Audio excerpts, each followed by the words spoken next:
Stay tuned for the following special presentation from 1220 and 103.7 FM KOFO.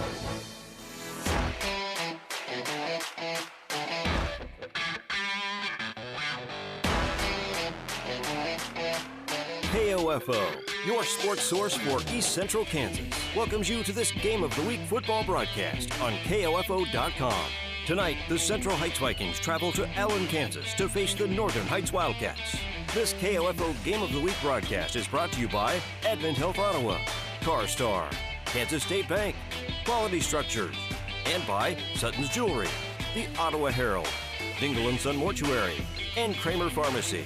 Our Game of the Week on KOFO.com is also brought to you by Adamson Brothers Heating and Cooling, Ottawa University, Lamb Roberts Price Funeral Home, and Harvest Bank. Now let's head to the field and join KOFO's Luke Queen for our KOFO Game of the Week.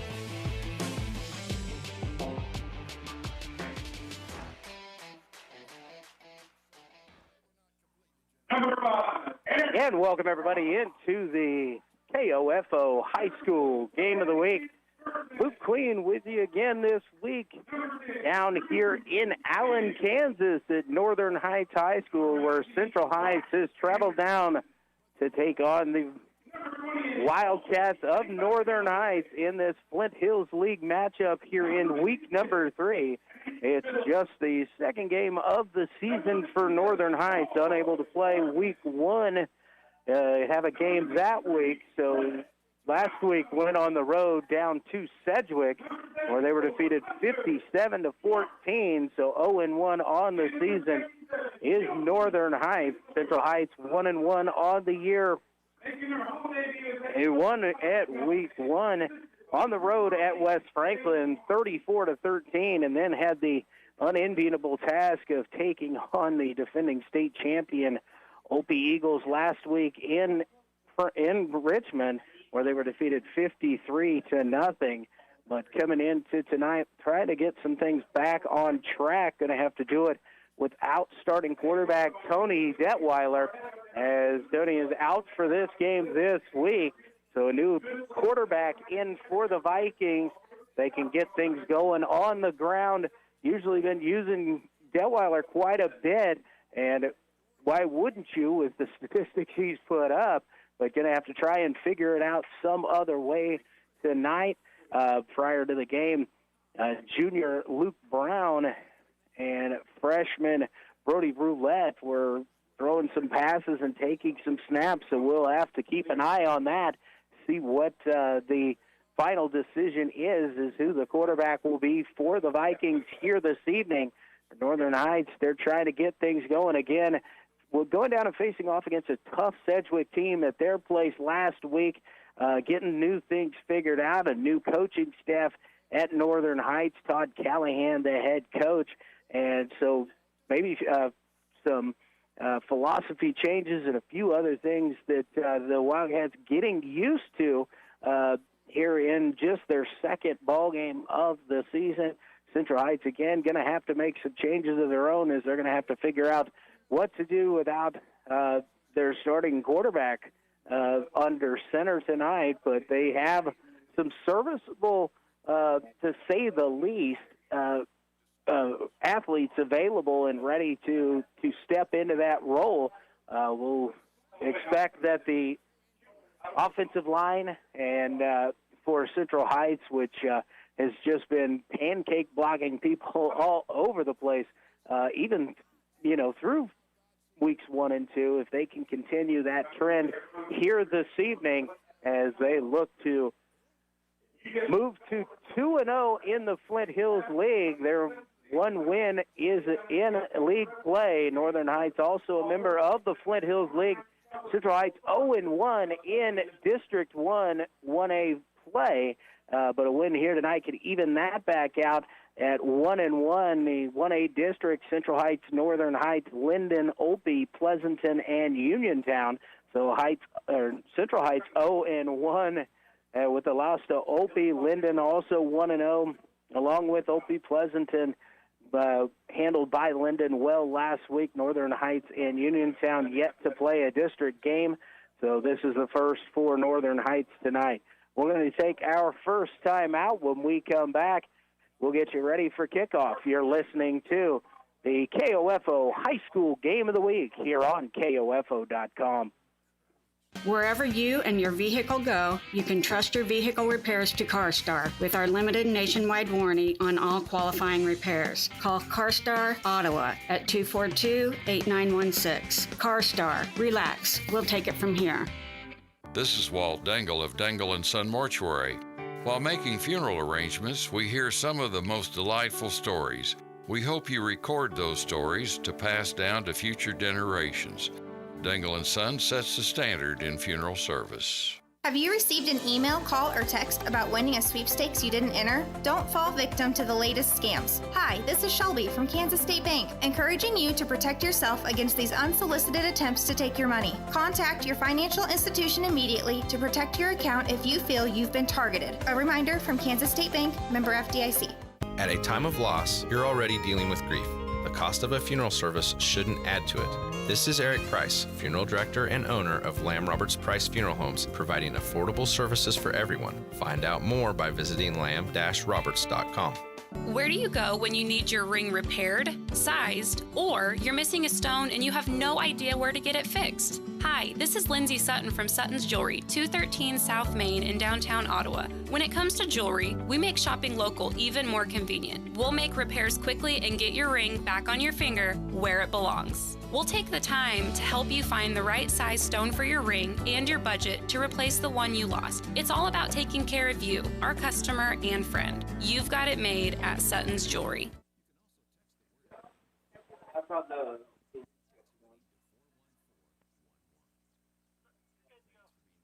Okay. Welcome back here to Northern Heights High School here in Allen. Luke Queen with you here this evening. Central Heights at Northern Heights. Flint Hills League and 1A District 1 matchup between these two schools.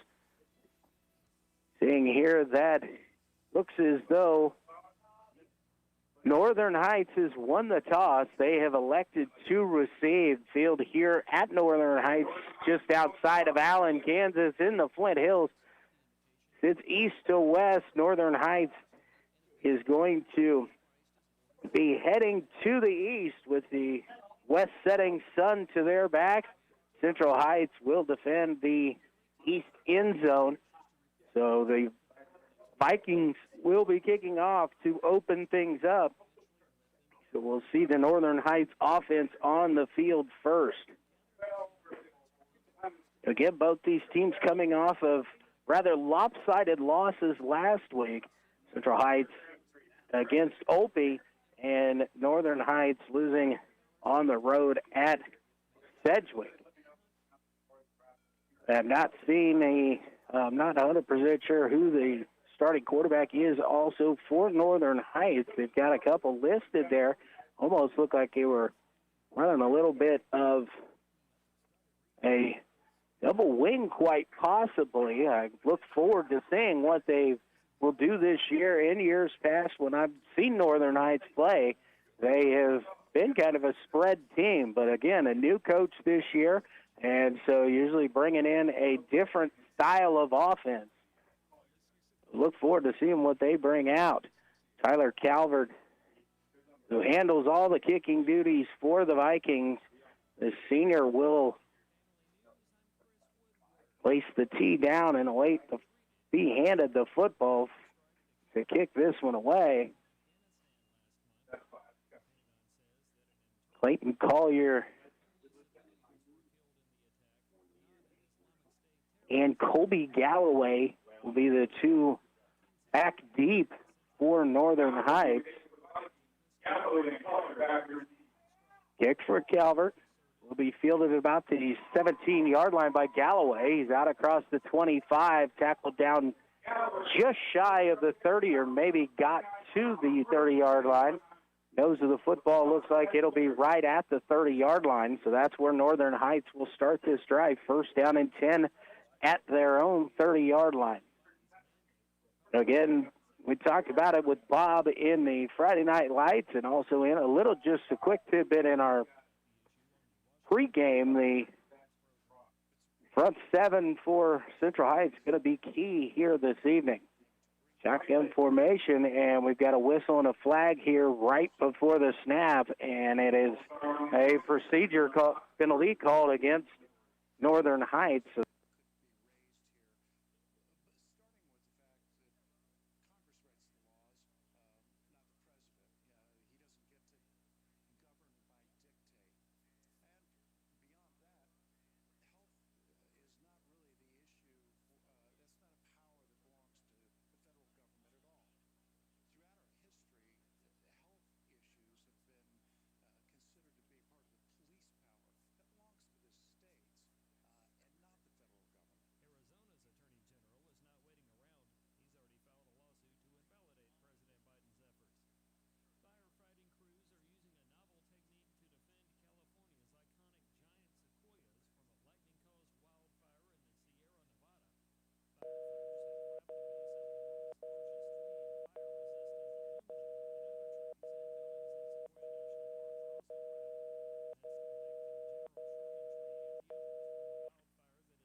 I'm here.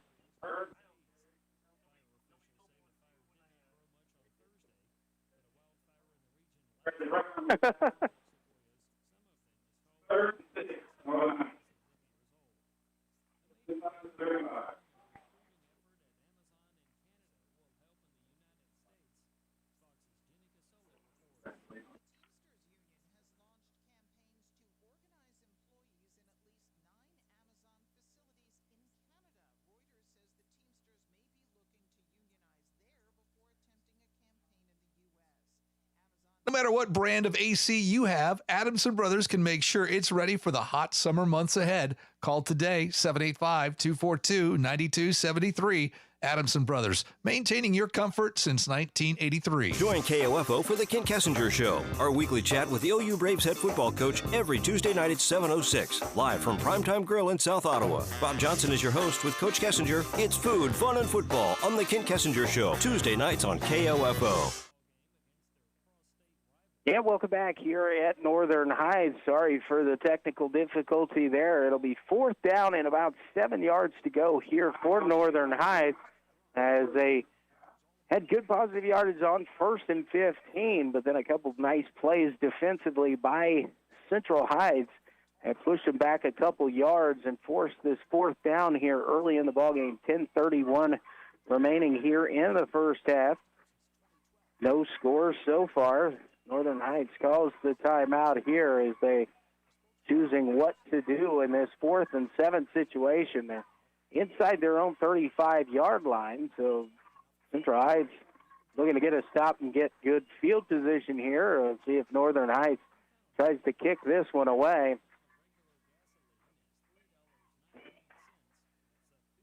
Waiting to see here as we are in timeout in here against these two Flint Hills League and 1A District 1 football teams. Central Heights defense, a big sack there, or tackle for loss, I guess it would really be, by Aiden Welch there on 3rd and 5 as he just exploded into the backfield to take down Wade Burton, the senior running back for Northern Heights. Central Heights has a couple guys dropping back, but Northern Heights is in their run formation in this situation. A man in motion. Snap is out wide. It's going to be a quarterback keeper around the left end. Stood up, and I'm not sure he's going to quite make the line to gain. Flag comes in at the end of the play. It was Aaron Ross on the carry. Didn't quite make it to the 40, which he had to do. And await the call here from the official.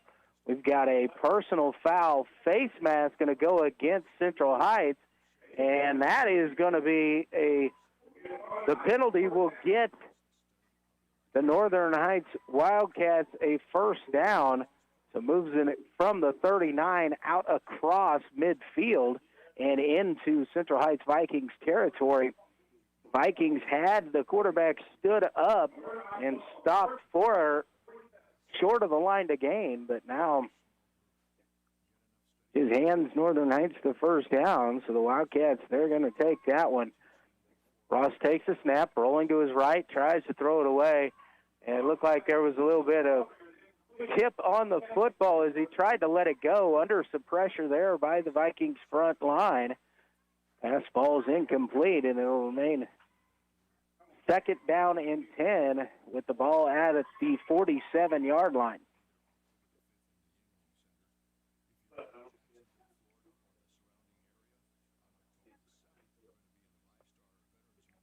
Northern Heights breaks the huddle as they approach the line of scrimmage here.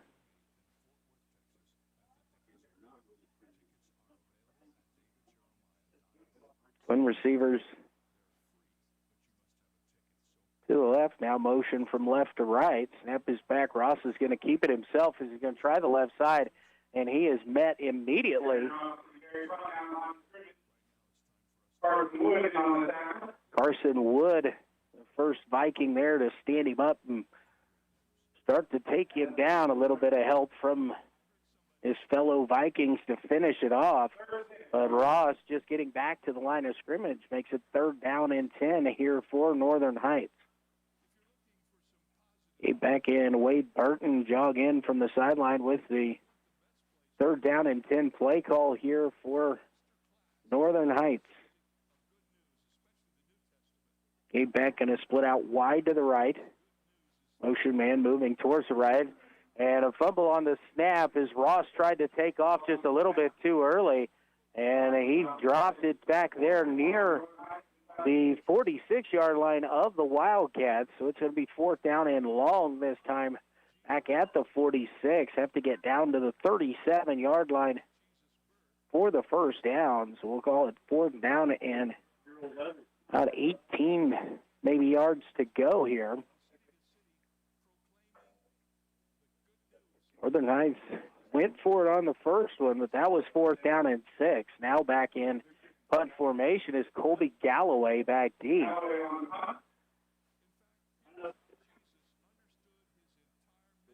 Colton Caswell and Baker Moore back deep to receive. Got a whistle and a procedure penalty going to go against Northern Heights. So it's going to back them up to the 41-yard line.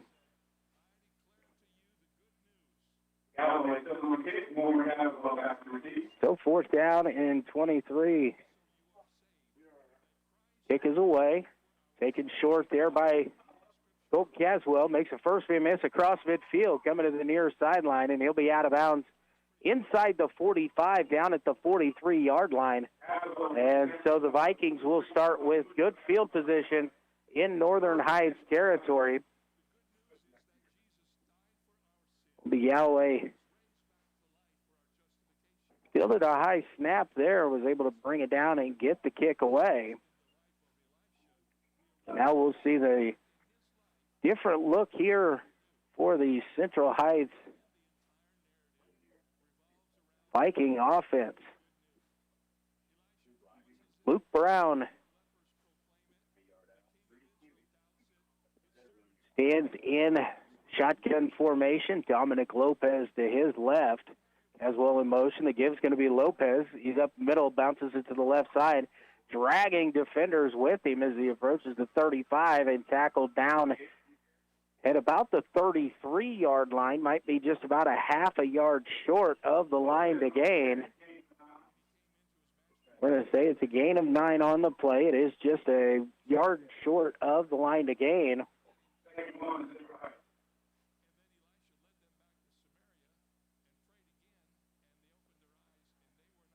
Eli Burrow's going to split out wide to the right. Brown with Lopez to his left. It's going to be Luke Brown on the keeper here. He's going to go over the right side down near the 30-yard line. That's going to be a gain of about 3 on the play, and that is good for Central Heights Vikings first down. First down and 10, Central Heights at the Wildcat 31-yard line.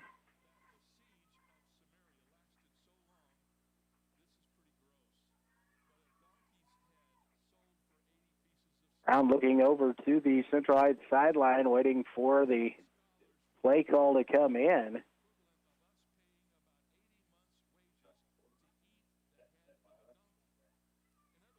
Brown marks out the signals. It's going to be a jet sweep give here to Colton Caswell, left side, trying to get the edge. Flag coming in as it looked to be a hold out there. Caswell will make a man miss. Actually stepped out of bounds near the 10-yard line, but the flag down at about the 26-yard line is going to bring this one back. And Central Heights is going to be in first down and about 14 yards to go here from the flag, maybe actually first and 16. Got holding on the Vikings, and so they'll back it up from the 26-yard line. And so it's now first down and 15, ball at about the 35. Nose of the football about at the 35-yard line. A good play call, just somebody got their hands extended away into the jersey. It was pretty wide open there. I could see it from up here. Snap is back with movement on the offensive line there, it looked like, for Central Heights. It is going to be procedure called against the Vikings. So, again, they're going to back themselves up a little bit more. And now it's first down and 19 yards to go. The Vikings going backwards here now just outside the 40. Maybe the nose of the football on the 40. Have to get to the just inside the 21 for the first down. Vikings look down at their wrist. Burrow's going to split out wide to the left. Baker Moore in the slot. Now Moore going to come in motion, a kind of a counter give to Lopez, and he's hit immediately. Going to gain maybe a yard there on the play. Nice job by the end there for Northern Heights to stay home as Baker Moore was coming in motion. A fake give to him and a little bit of a counter give back to Lopez. 6:10 remaining here in quarter number one. No score. Vikings facing a second down and a long 18, short 19 here. Brown takes a snap, jet sweep, give to Caswell right side. He's hit after a couple yards. He's going to dive forward, and he'll be down at the 35, and a late flag coming in. And this looks like it's going to be a unnecessary roughness, late hit possibly penalty going to go against Central Heights. So when they get 5 yards on the positive gain, they're only going to net negative 10 in this situation. Going to back them up all the way back out to the 50-yard line. We're going to see if the whistle had blown, this could possibly third down and long, but it is, we're going to see they're back at midfield. I mean, it is almost 30 yards to go, 29. He's wide open.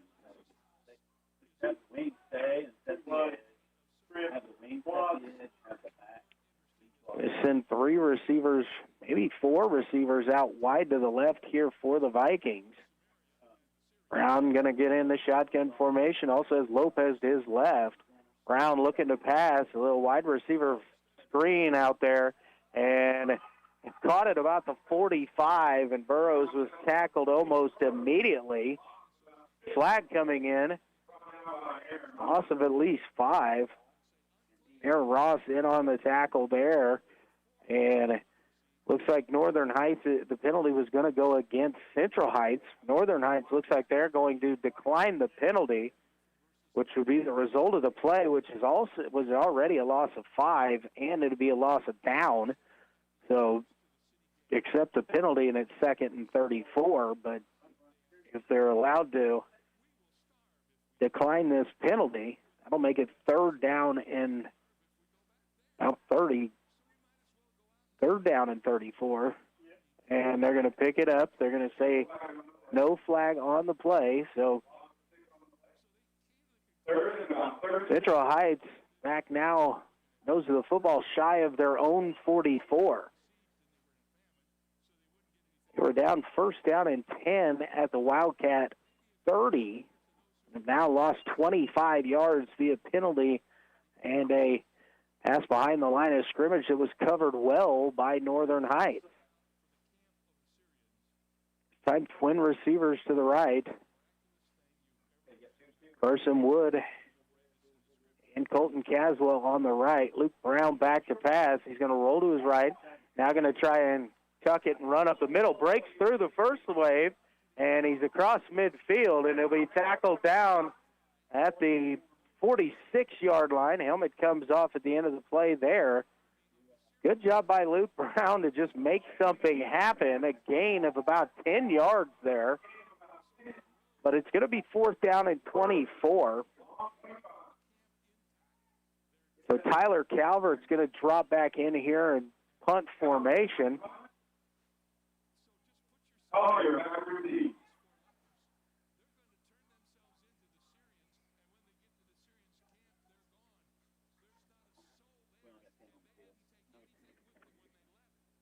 Clayton Collier, the man back deep to receive. Calvert, good punt there. Collier picks it up at about the 10. He's hit, spins off the first man, and he'll be tackled down at about the 11, maybe the 12-yard line. He got spun around, tried to cut it back to the left, took a step back, and so it'll be 1st down and 10 Northern Heights just outside their own 10-yard line at the 11.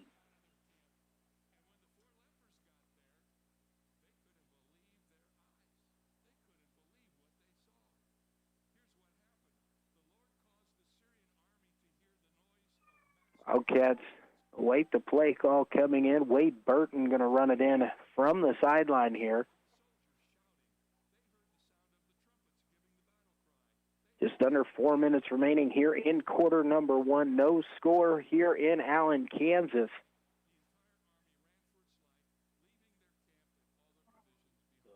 Quick update from Council Grove. In that first quarter of that game, 5 minutes remaining, it is Council Grove 8, West Franklin nothing. And a whistle and a timeout going to be called here by Northern Heights as the play clock was running down and they wanted to make sure and get that play off. It's the second timeout by Northern Heights. We'll take a quick one with them. A 30-second timeout. You're listening to high school football here on KOFO.com.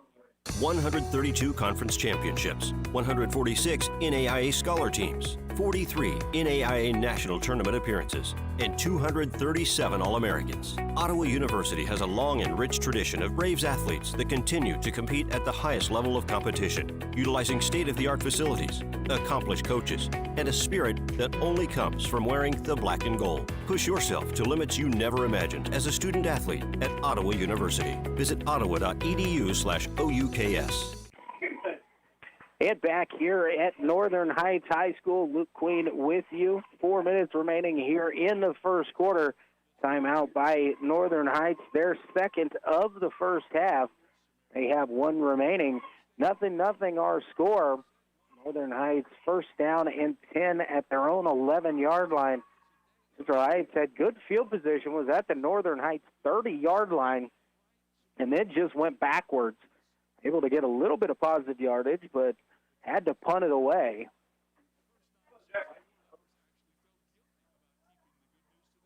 So coming out of the timeout, Northern Heights will jog out onto the field. The Central Heights defense has already broken their huddle, and they're out and ready to go. Yeah, midfield.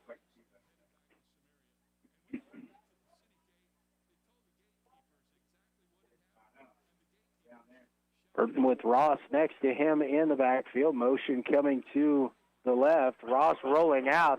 Has a little bit of room. Now cuts it upfield. He's out across the 15 near the 20. A flag in. And it's about at the, maybe about the 12. And the flag is going to be holding here against Northern Heights. So that'll back him up from the spot of the foul, half the distance to the goal. So it'll be a 1st down and about 15 yards to go as they can't move it much from the 12 back down to about the 6-yard line. got to get out across the 20 to about the 21-yard line, so it'll be first down and 15.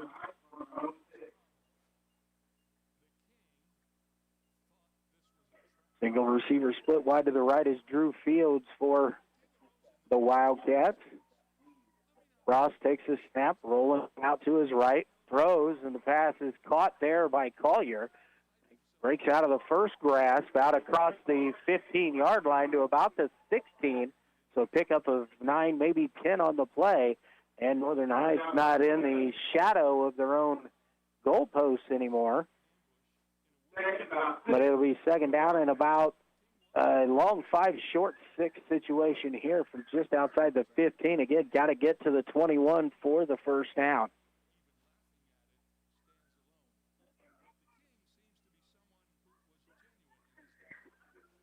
Gabe Beck going to split out wide to the left here for Northern Heights.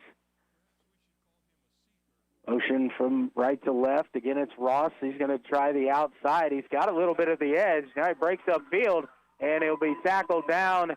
Initially hit at about the 30, out of bounds at the 33-yard line.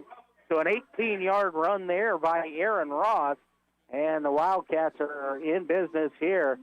Nice job there by the Wildcats to get out on the edge, and Ross using his speed to turn it upfield. Tackle made by Baker Moore. And if Baker doesn't get a hold of Ross there, he could still be running.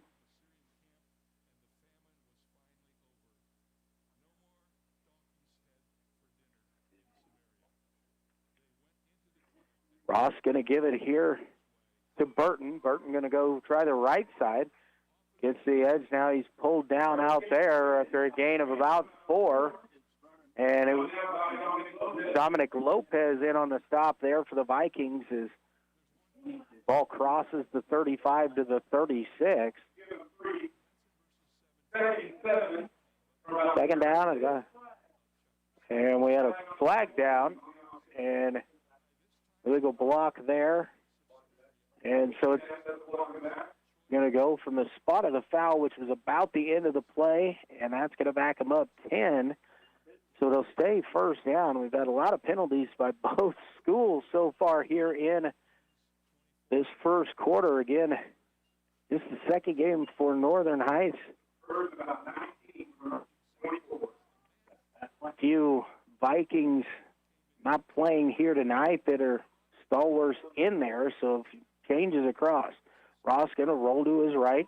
He's going to bring it down, going to throw up top, looking for Collier, and it's off the fingertips and dropped at the 40-yard line. Clayton Collier had about a half a step. The ball was well thrown, and it was just unable to be hauled in there. And Collier left himself in the head as he had some space. We're just going to have to outrun the free safety for Central Heights. It makes his second down and about 19 yards to go. Would have been a big play there. Good ball thrown that time by Aaron Ross, the quarterback for Northern Heights.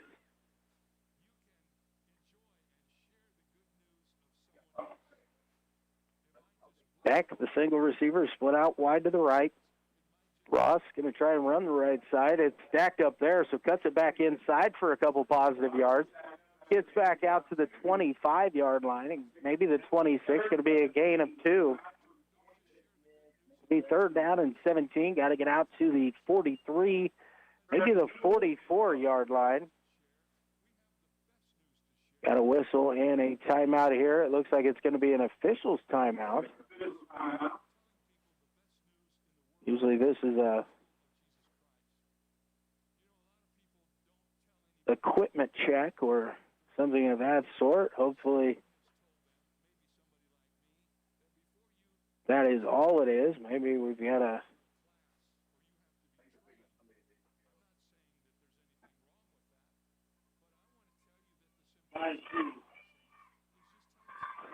the officials waved a player that was down momentarily. I didn't see Hunter Smart jogging off to the sideline for Northern Heights. And trying to tie his shoe. Maybe he's got a broken shoelace. So he'll have to be replaced here on the line for this play. This time it's Drew Fields split wide to the left. Snap back to Ross. He's going to roll this direction. Now cuts it upfield. Has some daylight. Out across the 35 and nearing the 40-yard line. And they're going to mark him down just across the 40. So it's going to bring up third down and short here for Northern Heights. Nice cut upfield there by Aaron Ross for Northern Heights. And he's just across the 40-yard line. Again, you have to just get to across the 43.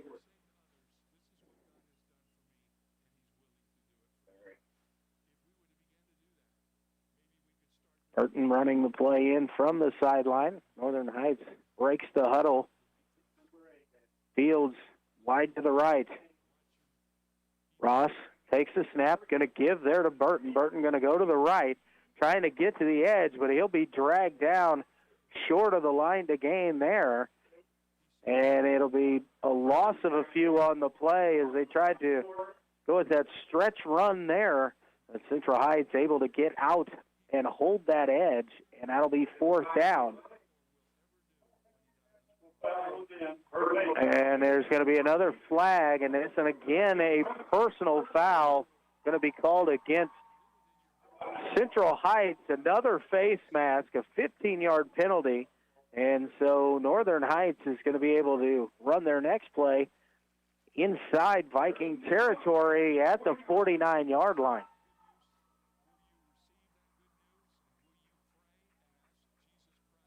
So penalties have been the story of this first quarter from both teams. Central Heights was going to force Northern Heights into a fourth down situation, but dragging down the would-be ball carrier there by the face mask, illegal. Ross takes the snap, rolling out to his left. He's going to throw, and the ball again a little bit high and off the fingertips of Collier. Comes up a little gingerly there. It might have come down awkwardly. The ball was just a little bit behind him and up, but unable to haul that one in. So it's incomplete. Second down, 42 seconds remaining here in quarter number one. All you need to Ross able to bringing the play in from the sideline. Gabe Beck splits out wide to the left. Colby Galloway in the slot, now going to go in motion from left to right. And the give is going to be a little counter give there as they were looking for Collier. But he'll be tackled down out back in Northern Heights territory at about the 48-yard line. And again, Collier is down and slow to get up. And we've got a whistle, and an illegal shift is going to be called here. Two men must have been moving at the same time for Northern Heights.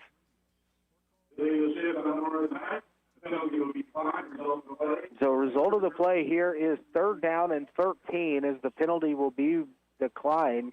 Collier came up limping on the previous play after that run. Was ginger to get up as well. So he'll come off to the sideline here.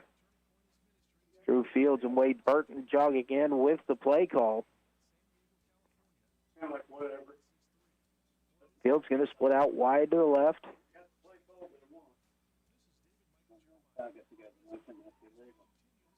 Now there's had two men in motion here, but it was Ross who was tackled down for a loss.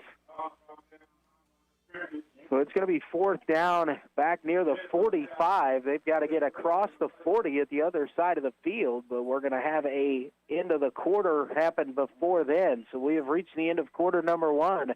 The score, Central Heights nothing, Northern Heights nothing. We're going to take a 60-second timeout. You're listening to High School Football on KOFO.com.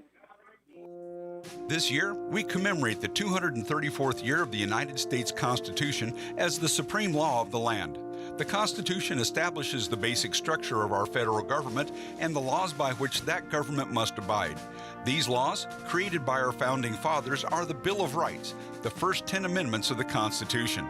In 1955, the Daughters of the American Revolution, the DAR, petitioned the U.S. Congress to pass a resolution to annually observe and commemorate our Constitution.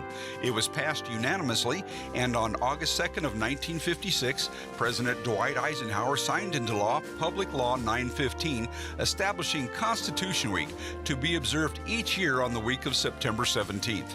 In observance of Constitution Week, September 17th through the 23rd, please fly our nation's flag with pride, then access a copy of the U.S. Constitution either at the library or on the internet and read it with family and friends. And back here at Northern Heights High School in Allen, Kansas, Luke Queen with you here for the game of the week. After one quarter of play, 0-0 our score. Penalties were maybe the biggest thing there in quarter number one, hampering both teams. But it's going to be Northern Heights coming out here with a 4th down and 15. The ball just west of the 45-yard line. 46, we'll call it. They have to get across the 40 on the other side of the field to the 39 for the first down. So we'll see if the Wildcats come and kick this one away or if they're going to go for it once again. Coming in for the second quarter, Northern Heights looking at a long 4th and 16 from their own 45. Northern Heights is jogged out onto the field. Central Heights was waiting them out there. And it is more. So Colby Galloway again back to punt. Baker Moore and Colton Caswell are back deep to receive this kick. Low snap. Galloway able to get it away. It's a very short kick. Central Heights going to let it bounce. It's taking a Northern Heights roll, but it's just going to be down at about the 37-yard line. Galloway, a nice job there. I know as a former punter, low snap that rolls to you or bounces in front of you is a scary thought, but able to pick that one up and just didn't even take a step, just picked it up and swung his leg to kick that one, got about 18 yards on that punt. It'll be 1st down and 10 from the 37-yard line for Central Heights. See if the Vikings can avoid the penalty and get something going offensively. And Luke Brown in the shotgun formation. Dominic Lopez to his right. It's going to be a lead here. Quarterback follow, and Brown going to go forward. He'll be tackled down near the 40-yard line, so a gain of about 2, maybe 3 on the play. Going to call it 2nd down and 8 as it's just short of the 40-yard line. Got to get to cross the 47, close to the 48 for the first down.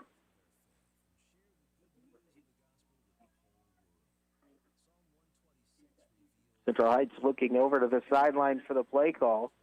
Baker Moore and Eli Burrows going to both split wide to the right. Moore in the slot, Burrows the wide man. Lopez is going to stand to the right, to the left of quarterback Luke Brown. Moore in motion, gives it to him, looking to try and get the edge, has some space, big block out there. Moore into the secondary, getting down near the 30. He had stood up, but able to maintain it, and he'll be tackled down just short of the 25-yard line. A nice run there by Baker Moore. A little slow to get up.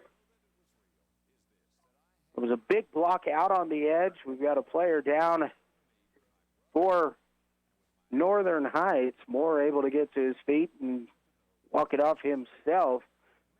We've got an injury timeout here on the field. Hopefully it's just maybe the wind got knocked out of a young player, but the officials are sending the teams over to their respective sidelines here. Moore a little slow to get up. He'll be helped off by Chris Burris we've got an injury timeout out here on the field. We're going to take a quick break with them. How about a 60-second timeout? You're listening to high school football here on KOFO.com. If you're seeking a more active role in managing your diabetes or other foot-related issues, Kramer Pharmacy is here to help. This is pharmacist Laura Hibberts inviting you to put your best foot forward with Dr. Comfort shoes at Kramer Pharmacy, 134 South Main. Open Monday through Friday, 9 a.m. to 6 p.m. or 9 to 2 on Saturday. Hi, everybody. This is Denny Matthews, the voice of the Royals. Don't miss a game, home or away this year. Keep it locked onto your source for information and entertainment. And Royals baseball in East Central Kansas, 1220. And 103.7 FM, KOFO. Eddie Thompson came to Arvest Bank looking for a new checking account. Let's hear what happens. So Eddie, that's my Blue Checking. With free Blue Checking, you get e-statements, access to our Arvest Go app. Wait, by free, you mean it's free for the first 6 months or something? No, it's actually free. But what about monthly fees? Nope, no monthly service fees. Wow, that's really... helpful? Very helpful. Free yourself from monthly fees with free Blue Checking. Arvest Bank, ready to help. Turn care into career with Advent Health Ottawa. Clinical, non-clinical, and professional roles are waiting for the right people, and you could be one of them while earning a minimum starting pay of $14.50 per hour. Log on to careers.adventhealth.com/Ottawa today. At Advent Health Ottawa, nothing is more important than you. Results matter now more than ever, and Local IQ provides uniquely engaging local audiences, industry-leading technology, intelligent creative design, and insights from nationwide businesses. Talk to Stephen Bradley, 785-242-4700, extension 108. And back here at Allen, Kansas at Northern Heights High School. Central Heights with a first down and 10. The ball, nose of the football at the 25-yard line in Northern Heights territory. Brown takes the snap, going to give to Dominic Lopez right side. He bounds into the secondary and bounces off of the tackler, and he'll get down inside the 10-yard line. A nice pickup there by Dominic Lopez as he's down to about the 8-yard line, and that's good for a first down. It'll make it first down and goal here for Central Heights. And they're going to spot it at the 9. So first down and goal at the 9. Central Heights looking over to the sideline for the play call. Burrows out wide to the left, Moore in the slot. Brown in the shotgun formation. Dominic Lopez to his right. Snap back to Brown. He's going to give to Lopez left side this time. Fights off the first tackle, but he'll be get down to about the 5-yard line. He'll pick up a 3, maybe 4 on the play. And that'll be second down and goal now, just short of the 5-yard line.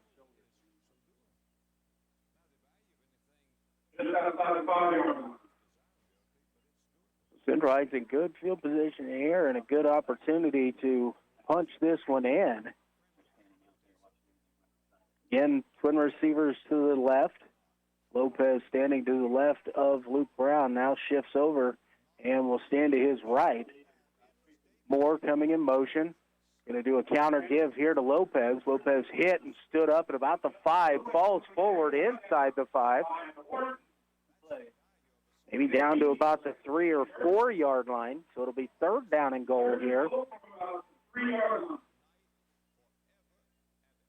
I assume the Vikings are going to be in 4 down territory here. I know Tyler Calvert could knock it in from this distance, but Coach Bob Rich probably wants to get the 6 on the board.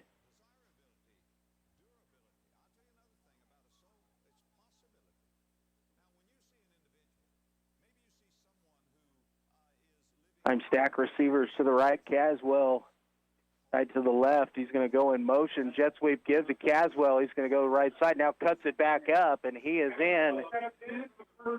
And Colton Caswell is in for the Central Heights Vikings touchdown.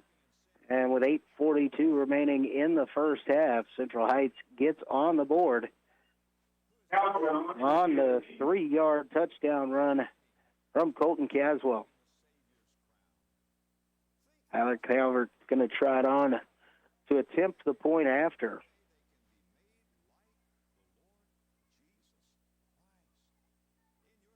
Snap is low, and fire drill going on here.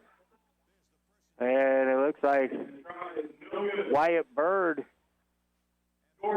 tried to find somebody to toss that off to, but unable to do so. So Central Heights, after the kick is failed, leads 6-0. We're going to take a 30-second timeout. We'll be back for the kickoff. You're listening to High School Football on KOFO.com. Quality Structures is helping you build the rural American dream today. No more some days. Whether you're wanting a garage for your toys, a riding arena for your horses, or storage for your equipment, Quality Structures is there. Visit Quality Structures in Richmond or online at qualitystructures.com. This is Walt Dangle of Dangle & Son Mortuary. We provide excellent service because we are meticulous in taking care of details. Our staff knows how important it is to the families. Dangle & Son sets the standard for funeral service. And back here at Northern Heights High School, Luke Queen with you. Colton Caswell runs it in, his first touchdown of the season for Central Heights. The 3-yard run point after was failed, and the Vikings lead 6-0 here with 8:42 remaining in quarter number 2. It was a low snap back there. Wyatt Bird is suited up, but looked to be pretty gimpy running on that fire play there as the snap was low and then bounded up into his chest, unable to get it down to allow Calvert the attempt at the kick. It's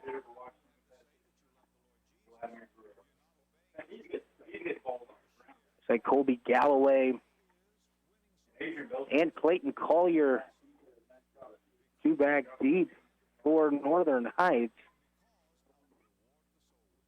Tyler Calvert kicking, going to be taken short at about the 20-yard line, and the receivers kind of came together there going after it. Galloway will trip forward and go down at about the 25-yard line, so that's where Northern Heights will start this drive. First down and 10, trailing 6-0 here with 8:39 remaining in the first half. Area scores going on in the second quarter. Wellsville 14, Iola 6. Spring Hill over Ottawa 20-0 in the second quarter. Try and keep updated on those. Definitely will get updated on them at halftime. In the Frontier League, Paola 10 and Tonganoxie 0. And the play to the right side, and that's Wade Burton running it out across the 40-yard line, out to about the 41 before he's knocked down over near the sideline by Baker Moore, but it's enough for the first down. A big run of 16 yards there on first down by Burton.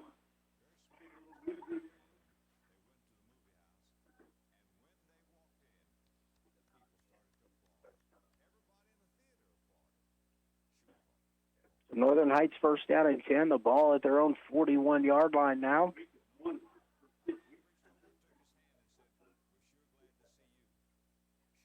Through field split out wide to the left. Wade Burton going to try the edge.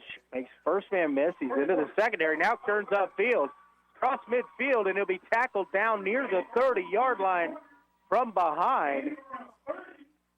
Wade Burton catches the edge and gets around. That's good for a big gain there. 29 yards on the carry. First and 10 from the Central Heights 30-yard line.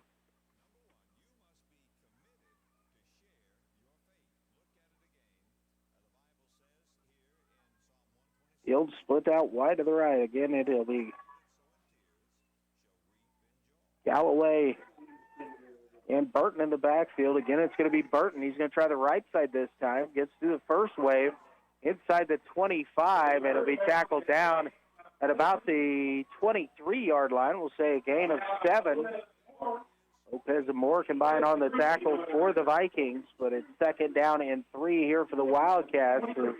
Northern Heights is running the football strong here on this drive. Just under 8 minutes remaining in the first half. The long 3, short 4 situation here. This time Fields going to split out wide to the left. Burton takes the snap, going to roll to his left, and cuts it back upfield. Now he's inside the 20, and he'll be tackled down at about the 15-yard line, maybe just inside of there, at the 13-yard line. He'll be taken down by Caden Newell. That's good for the Northern Heights first down. And they're actually going to mark it near the 12.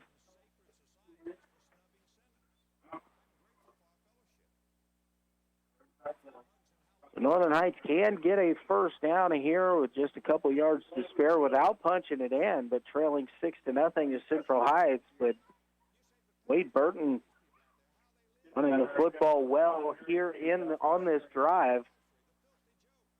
Aaron Ross, who started the game, but Field split out wide to the right, and a whistle and a flag, and it's going to be delay a game here on Northern Heights. So this is going to back them up to about the 17-yard line, so first down and 15.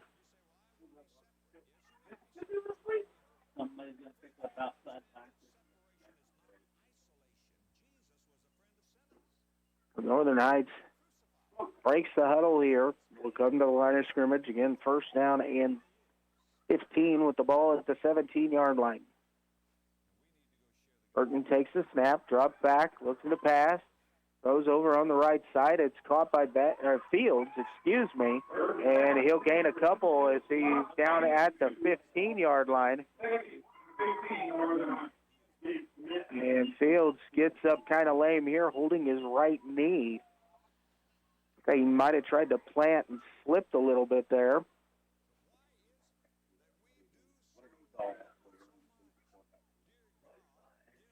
So second down and 13 with the ball at the 15-yard line. Have to get just inside the 2 for the first down to the 1 maybe. Preston Patton going to split out wide to the left here. Burton going to take the snap, going to go to his left. Looks to cut up field, and he'll be wrapped up and brought down. Gain of maybe a half a yard on the play just inside the 15-yard line. Going to mark the ball on the inside the 15, but it'll be third down and at least 13, maybe 14 yards here for the first down. Again, Northern Heights definitely in 4-down territory in this situation, or maybe they have a kicker here that they feel comfortable with, but trailing 6-0 here. 5:10 remaining in the first half. Central Heights on top, 6-0. Burton takes the snap, going to roll to his right, looking to throw, pass fired out there, and intercepted by Baker Moore. And so Central Heights INT Baker Moore stops the drive at the 15-yard line, and that's where Central Heights will take over with 5:02 remaining here in quarter number 2. Vikings are back on offense. Nice job there to step up and make a play. Baker Moore.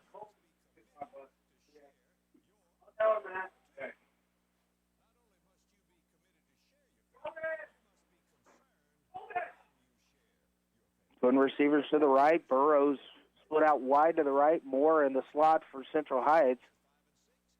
Luke Brown with Dominic Lopez to his right in the backfield. Caswell coming in motion. Jet sweep give there. And he cuts it back into the secondary. Makes one-man miss, and now Caswell is in open field. He's at the 50, 40, 30, 20, 10, 5, and touchdown. And there is no flag on the play. And so a big play there as Caswell breaks one off for 85 yards, and the score cut it upfield, bounced off the first couple tacklers, and sprinted into the secondary and outran everybody to the end zone. So the Vikings going to come out again here to kick the point after. Again, it is Wyatt Bird to hold, and again, sticking that left leg out. It must be injured there. Snap is up, placement down, and the kick is up, and it is good. So Calvert adds the extra point, and with 4:48 remaining in the first half, it is Central Heights 13 and Northern Heights nothing. Back in 30 seconds, you're listening to high school football on KOFO.com. If you're seeking a more active role in managing your diabetes or other foot-related issues, Kramer Pharmacy is here to help. This is pharmacist Laura Hibberts inviting you to put your best foot forward with Dr. Comfort Shoes at Kramer Pharmacy, 134 South Main. Open Monday through Friday, 9 a.m. to 6 p.m. or 9 to 2 on Saturday. Supporting local teams helps bring local communities together, and that benefits everyone. That's why we're proud to sponsor this sports broadcast on KOFO. This is Eric Price, funeral director and owner of Lamb Roberts Price Funeral Homes, providing compassionate care when you need it most. Visit lamb-roberts.com. And back here at Northern Heights High School, Luke Queen with you, 4:48 remaining in the first half. Central Heights, Colton Caswell breaking free, an 85-yard touchdown run.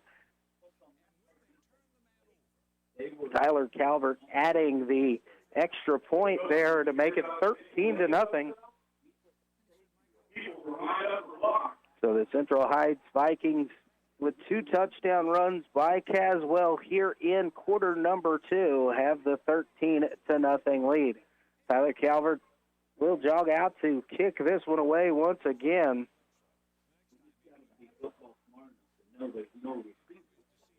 Back deep this time, Gabe Beck and Colby Galloway.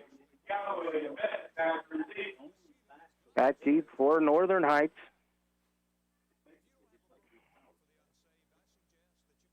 Calvert steps away here, steps off to approach to kick this one away. So just low kick here, kind of a squib. It's down and loose and covered up by Central Heights. And so the Vikings will take over here. Great field position. Carson Wood with the recovery. And at the 23-yard line, first down and 10 at the Northern Heights 23. There's a Viking down on the field out at the 35-yard line. I cannot see the number. So he's going to get up on his own power there. Marcius England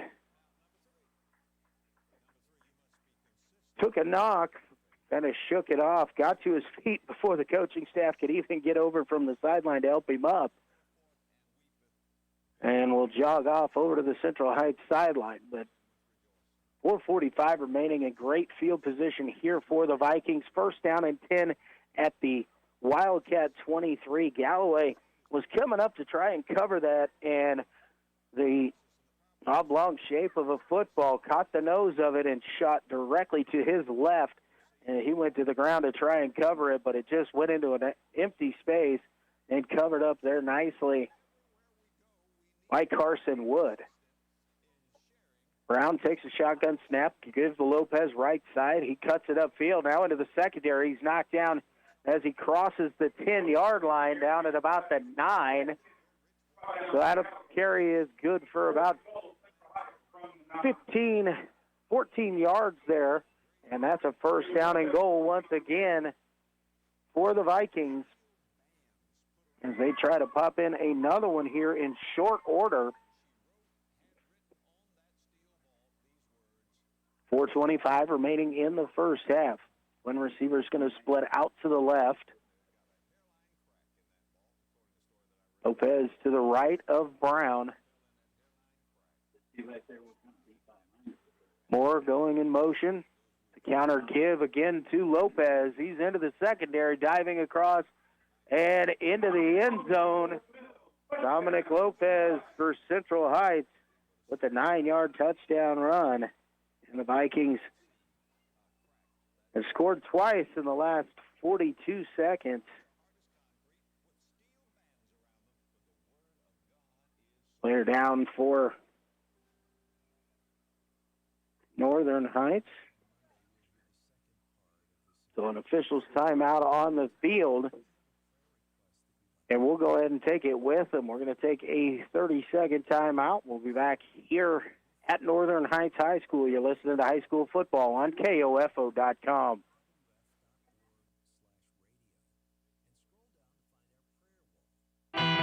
Ottawa Bible Church is a growing and thriving gospel-centered church. I'm Dave Edwards, a member of OBC, and I'd like to invite you to join us each Sunday morning as we gather for a rich sense of community, lively worship, and the expository preaching of the Word of God. We offer a mid-morning breakfast at 8:45, adult and children's Sunday school at 9:15, and services are at 8 and 10:15. More about us can be found at ottawabiblechurch.com. We hope to see you soon. And back here at Northern Heights High School, Luke Queen with you. Vikings scoring with 4:06 remaining here in the first half. Just 42 seconds after the last Vikings touchdown, and now lead 19-0. We're waiting the extra point try after the injury timeout. Tyler Calvert going to try the extra point once again. 1 for 1 officially on point after kicks. Vikings 1 for 2 on point after attempts. Bird takes a snap, placement down, kick is up and away, and it hits the upright. It is no good. So the score with 4:06 remaining in the first half is the Central Heights Vikings 19 and the Northern Heights Wildcats nothing. Another 30-second timeout. We'll be back with the kickoff after this break. You're listening to high school football on KOFO.com. Have you ever thought about why listening to the radio is better for you than spending all your time staring at your phone? We are hands-free, so in the car, you can keep your eyes on the road, where they should be. We don't need your personal information, so you don't have to worry about spam from us. And all you have to do is listen, not waste your time scrolling through an endless sea of recipes, memes, and cat videos. Radio, the original social media, and your source for information and entertainment at 1220 and 103.7 FM, KOFO. And back here in Allen, Kansas at Northern Heights High School, Luke Queen with you. The Central Heights Vikings leading the Northern Heights Wildcats 19-0, 4:06 remaining here in the first half. Couple Colton Caswell touchdown runs, and in the last one, Dominic Lopez with a touchdown run. Just 42 seconds after the Caswell 85-yarder, and after no scoring in the quarter number one, Central Heights has put 19 on the board here in quarter number two. Calvert to kick it away. Good kick this time. It's going to be fielded by Galloway at the 20, 25, and 30 as he will be tackled down at the 30 by Brody Roulette. And Northern Heights will take over at the 26-yard line. From their own 27. First down and 10. The ball actually going to be nose of the football at the 27-yard line.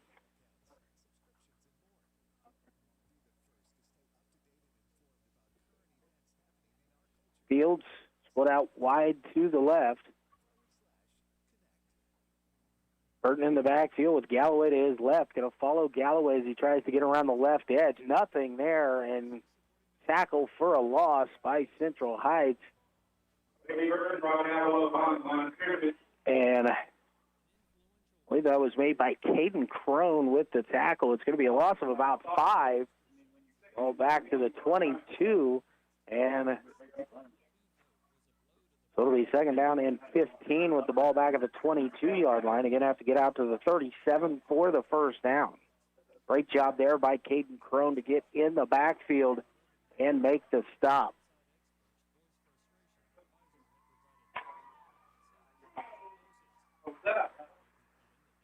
Drugger driving by, honking his horn for the Friday night lights here in Allen. Burton takes the snap, this time going to try and bring it to the right side. And again, Central Heights is right there ready for it. A host of Vikings in on that tackle. And this time it's going to be a loss of about 4 on the play. And we've got a whistle and a timeout. The first one of the half going to be called here by the Vikings. We'll take this one with them with 2:57 remaining in the first half. It is Central Heights 19 and Northern Heights nothing. Back in 30, you're listening to high school football on KOFO.com. Do your relationships keep winding up in the same bad place with breakups, abuse, manipulation, or abandonment? There is a better way. Life Care Center of Ottawa offers hope for breaking old relationship cycles and achieving lasting change. Through a fun weekly group called Birth of a Family, you have the opportunity to engage with mentors who are working through life just like you. Lively discussion guides you toward new perspectives about God's design for you and your family and helps get to the root of damaging lifestyle and relationship choices. Want to get off the merry-go-round? Call Life Care today at 785-242-4500. And back here at Northern Heights High School, Luke Quinn with you here this evening. Central Heights calling timeout here. It's about 3rd down and 19 to go for Northern Heights. Ball inside the 20. Have to get it across the 36 to 37-yard line for the first down. Coach Bob Risch using a timeout here defensively. If they can come up with a stop and quite possibly get good field position once again.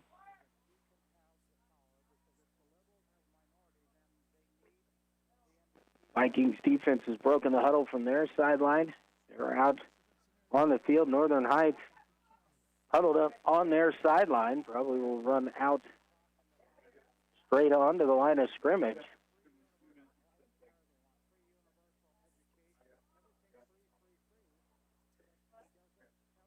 Northern Heights comes to the line of scrimmage. Single receiver, this time split out wide right is Fields. Burnwood Galloway to his right in the shotgun formation. Motion from left to right. Fields going to roll out here. He's in trouble. Tries to throw it to Fields. And the pass will fall incomplete. As Burton was under some pressure there, tried to get rid of it quickly, and it was before Fields was able to get out of his break and come back to the football. It'll be 4th down and 19. The ball still at the 18-yard line for Northern Heights. Baker Moore going to drop back deep.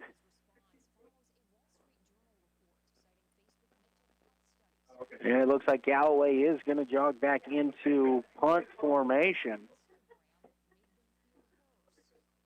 Moore standing at his own 45-yard line. Kick is away. High kick. Moore going to take it at the 45. He's at the 40.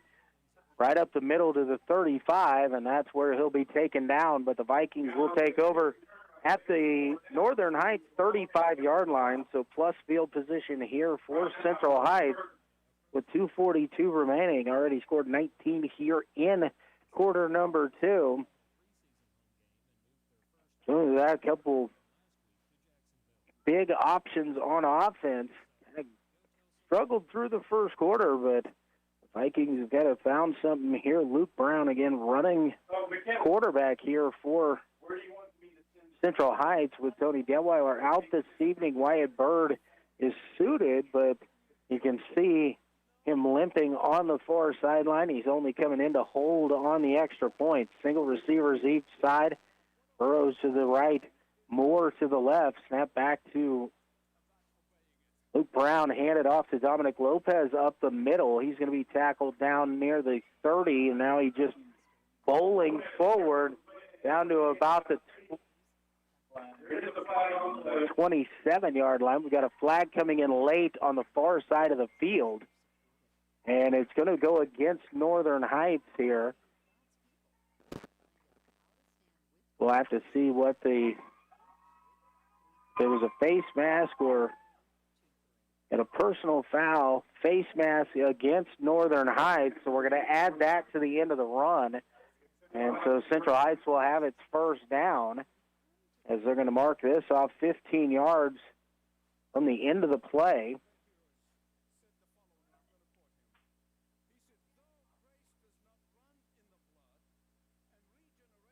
And that should take Central Heights down into the red zone as it'll go down at the 14, maybe 15-yard line. Maybe they marked it at that spot, maybe half the distance to the goal, as the ball will be at about the 14.5-yard line. First down and 10 here for Central Heights. Twin receivers this time to the left, Moore in the slot to the left. Lopez to the left of the quarterback. Snap is back. It's going to be Luke Brown, keeper, and nothing there. I'm not even sure. Did he get back to the line of scrimmage? He might have. That would be the best. And so it'll be second down and long here. Maybe 1 yard on the play. Second down and 9 here for Central Heights. Vikings looking over to the sideline. Coach Bob Risch to get the play call. Single receiver is going to split wide to each side. Caswell and in a slot position. He's going to go in motion. The give's going to be to Lopez. He gets by the first wave, but will be tackled down near the 10-yard line. Couldn't tell if the ball came out, and we've got a whistle here, and a timeout will be called by Central Heights. The ball will be marked inside the 10 at about the 8-yard line. So the second timeout of the half charged to the Vikings. Looking at about 3rd and 5 from the 9.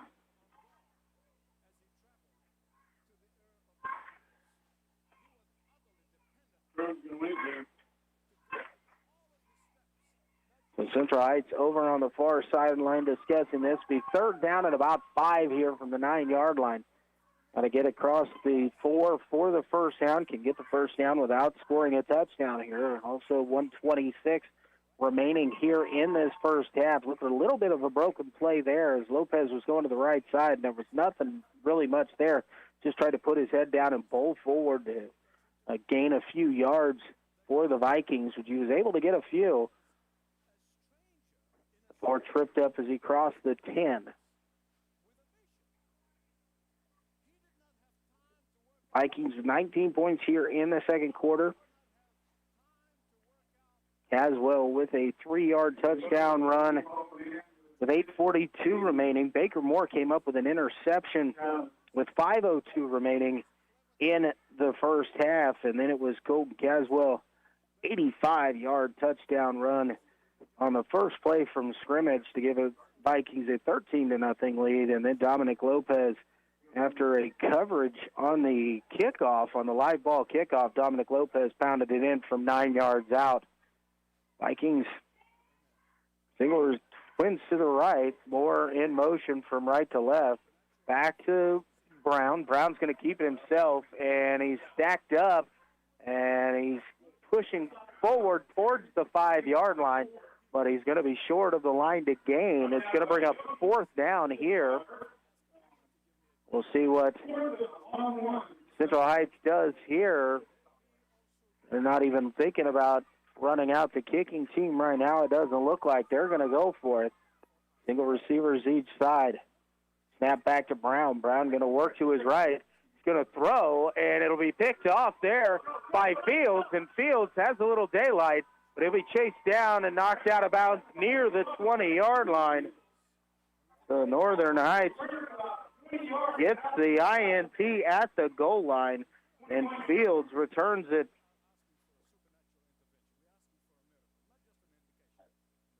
out to the 20-yard line here with 46 seconds remaining in the first half. So Central Heights tried to throw a little pass there, a little rollout pass, and intercepted a nice play by Drew Fields for the Wildcats to keep Central Heights out of the end zone. Give themselves a chance here late in the first half. Got 80 yards to go and 46.9 seconds to do it in. And Northern Heights right here is just going to go ahead and take a knee. It looks like they're going to go ahead and go into halftime in this situation down 19. They're going to have to snap it one more time.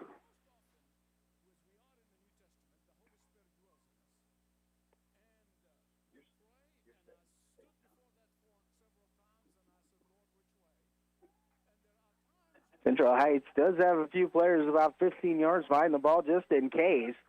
But Burton will go ahead and take another knee, and that will bring a first half to the close as Central Heights 19, Northern Heights nothing. We're going to take a 2-minute break, and when we come back, we'll get you caught up around the way area. And in this first half, we'll be back in 2 minutes. You're listening to the high school game of the week on KOFO.com. The Franklin County Emergency Communications Center, Franklin County Sheriff's Office, Ottawa Police Department, and Wellsville Police Department would like to invite you to protect yourself from scams and fraud. No law enforcement agency or government entity will ever call to tell you that you have a warrant. No legitimate business or government entity will accept gift cards as payment for anything, including fees, bonds, or taxes. Consider it a scam if someone you don't know is asking you to purchase a gift card, and never give out any personal information. When it comes to being scammed, it is only appropriate to call law enforcement to report when you have lost property, money, or your identity has been stolen. Don't underestimate what scammers will do and say to you in order to get your information or money. When making online purchases, use caution, even when using trusted buyers or sellers. Use public parking lots or highly visible locations to exchange goods, and use verified secure digital currency exchanges. Protect personal information. The identity saved could be your own. Brought to you by the Franklin County Emergency Communications Center and KOFO Radio. Today's job market is full of demand for skilled trade workers. Electricians, welders, mechanics, these and other trades are the backbone of every community. They're also a huge part in making sure the Army National Guard is always fulfilling its mission of service to our country and communities. Soldiers train to keep the power flowing, engines running, and supplies moving. The skilled trades these soldiers perform are the same ones needed in today's civilian workforce. Army National Guard soldiers are on the fast track to learning skills that can set them up for success at home with companies looking to hire the best. With options from plumber to helicopter mechanic and everything in between, soldiers are able to select the trades that best fit their lives. Their resumes are being built through their paid training and part-time service. Find out how you too can learn a trade profession and serve your community and country by visiting NationalGuard.com. Sponsored by the Kansas Army National Guard. Aired by the Kansas Association of Broadcasters and this station. Head back here at Northern Heights High School. We're at halftime here. Luke Queen with you this evening. It is the Central Heights Vikings 19 and the Northern Heights Wildcats nothing.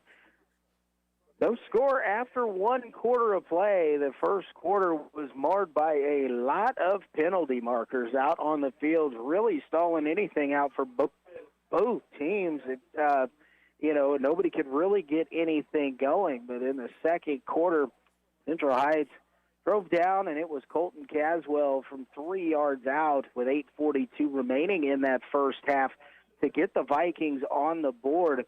The kick was failed. Bad snap back there. Wyatt Bird did everything he could, but gimping around a little bit there. He tried to run it out and find somebody to throw it to, but nothing there. A few minutes later, after a Baker Moore interception at the 15-yard line, as the Northern Heights Wildcats were driving the football well behind the running of quarterback Wade Burton. They tried to throw a pass and see if they could get something out in the flat. Baker Moore, nice play to intercept it at the 15. First play from scrimmage.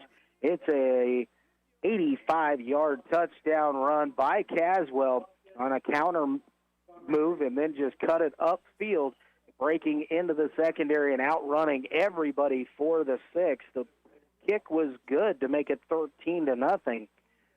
On the ensuing kickoff, ball hit the ground, and as Northern Heights was trying to cover it up, the ball kind of skipped sideways, and a recovery there by Carson Wood gave Central Heights great field position, and they took advantage with the ball at about the 23-yard line, driving it in. Just 42 seconds after the Caswell touchdown, it was Dominic Lopez from 9 yards out. This time the kick was up off the upright, no good, and our score was 19-0. Central Heights was driving and down in great territory. Third down and goal, tried to throw a pass, and a pass was intercepted by Northern Heights. They returned it out to the 20-yard line, and with just under a minute remaining, and then went ahead and took a couple knees and ran out the clock in the first half. So our score at halftime is Central Heights on top 19-0 over the Wildcats of Northern Heights.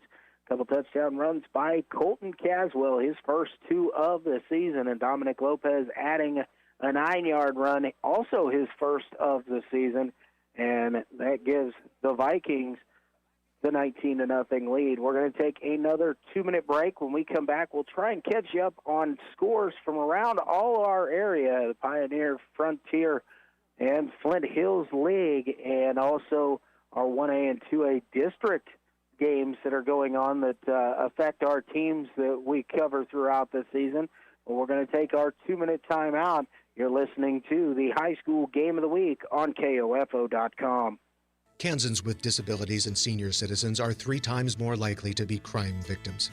If you are a Kansas senior citizen or a Kansan with a disability and you are a crime victim, contact the Disability Rights Center of Kansas at 877-776-1541. We may be able to help you with your civil legal matter. Contact us at 877-776-1541 or drckansas.org. Once again, if you are a Kansas senior or a Kansan with a disability who is a crime victim, contact the Disability Rights Center of Kansas at 877-776-1541 or drckansas.org. We may be able to help you with your civil legal matter. The content of this radio ad is sponsored by the Disability Rights Center of Kansas and this station. It is supported by a VOCA grant awarded through the Federal Office for Victims of Crime as administered by the Kansas Governor's Grants Program. It does not necessarily reflect the views of the Office of the Kansas Governor or the U.S. Department of Justice. What's your favorite high school sports memory? A late-inning rally? A game-winning shot? A photo finish? Maybe it's a pep rally or a pregame ritual. Maybe it's the euphoria of a late-night bus ride home after a hard-fought win. Maybe it's having pizza with teammates after the game. Now, imagine if it never happened at all. School sports need your help. With budgets getting tighter, it's more than the games that are on the line. It's all the traditions, the community pride, the culture of your hometown high school. Plus, all those memories that are on the line, too. What can you do? It's simple. Buy a ticket when you can. Go to a game. Take the whole family. Let's do everything we can to keep those cherished school sports memories alive. This message presented by the Kansas State High School Activities Association and the Kansas Interscholastic Athletic Administrators Association. And welcome back here to the halftime show of the KOFO High School Game of the Week, where the Central Heights Vikings lead over the Northern Heights Wildcats 19-0. Get you caught up on a few local scores.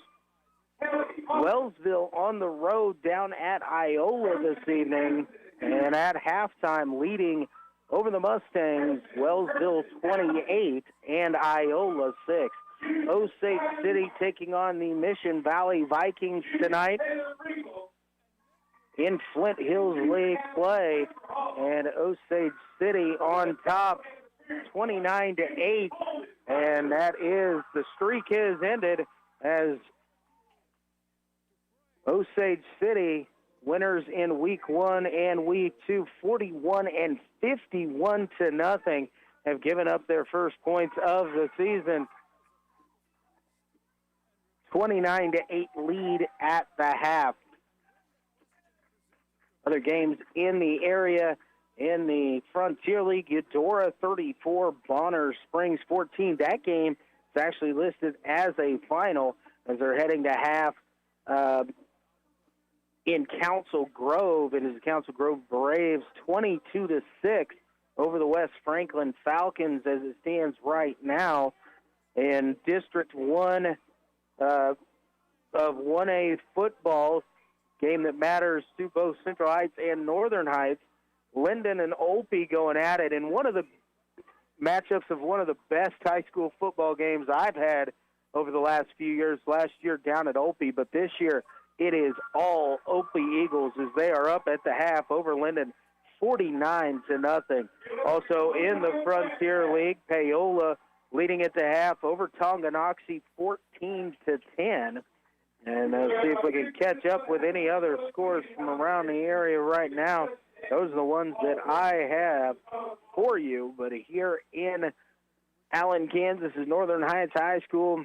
It is the Central Heights Vikings on the road with a 19-0 halftime lead. We're going to take another 60-second timeout. We'll come back, get you prepared for the second half. You're listening to the High School Game of the Week halftime show here on KOFO.com. All of us love sports, but not all sports are created equal. College sports have big budgets, dedicated alumni networks, and corporate sponsorships. Professional sports have even deeper pockets, millionaire owners, lucrative TV and radio deals, and merchandise sales. High school sports have you. Everyone agrees high school sports give us plenty of reasons to cheer. And now's a great time for us to give back. Supporting your hometown high school won't cost you much, but it will go a long way to ensuring the games we love the most are here to stay. Kansas High School Sports. They're good for our kids, good for our community, and best of all, they're good for you. This message presented by the Kansas State High School Activities Association and the Kansas Interscholastic Athletic Administrators Association. And back here at Northern Heights High School, Luke Queen with you here this evening. Central Heights on top 19-0 here at halftime. Northern Heights won the toss and elected to receive the opening kickoff of the ball game. So Central Heights will get the kick here to open up play in the second half. An interception with about 40 seconds, or excuse me, about 50 seconds remaining in the first half as the Vikings were down inside the 5-yard line, and the interception at the goal line as Central Heights was trying to, push the lead even more out and then would start with the football, kind of get the 2-for-1 there and unable to get it in. A nice job defensively by Drew Fields, junior wide receiver and defensive back for the Northern Heights Wildcats, coming up with the interception. But in the first half, it's Colton Caswell's 2 touchdown runs to open the scoring in the second quarter. First one from 3 yards out, and the second an 85-yard touchdown sprint.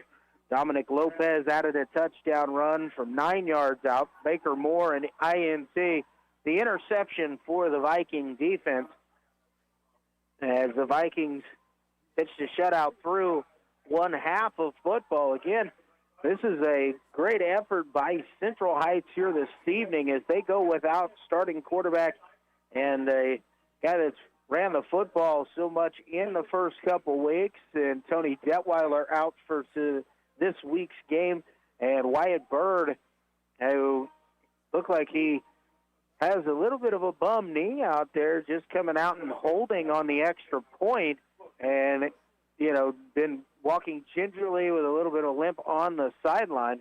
So you take out those guys who accounted for all the points that were scored in their Week 1 win over West Franklin.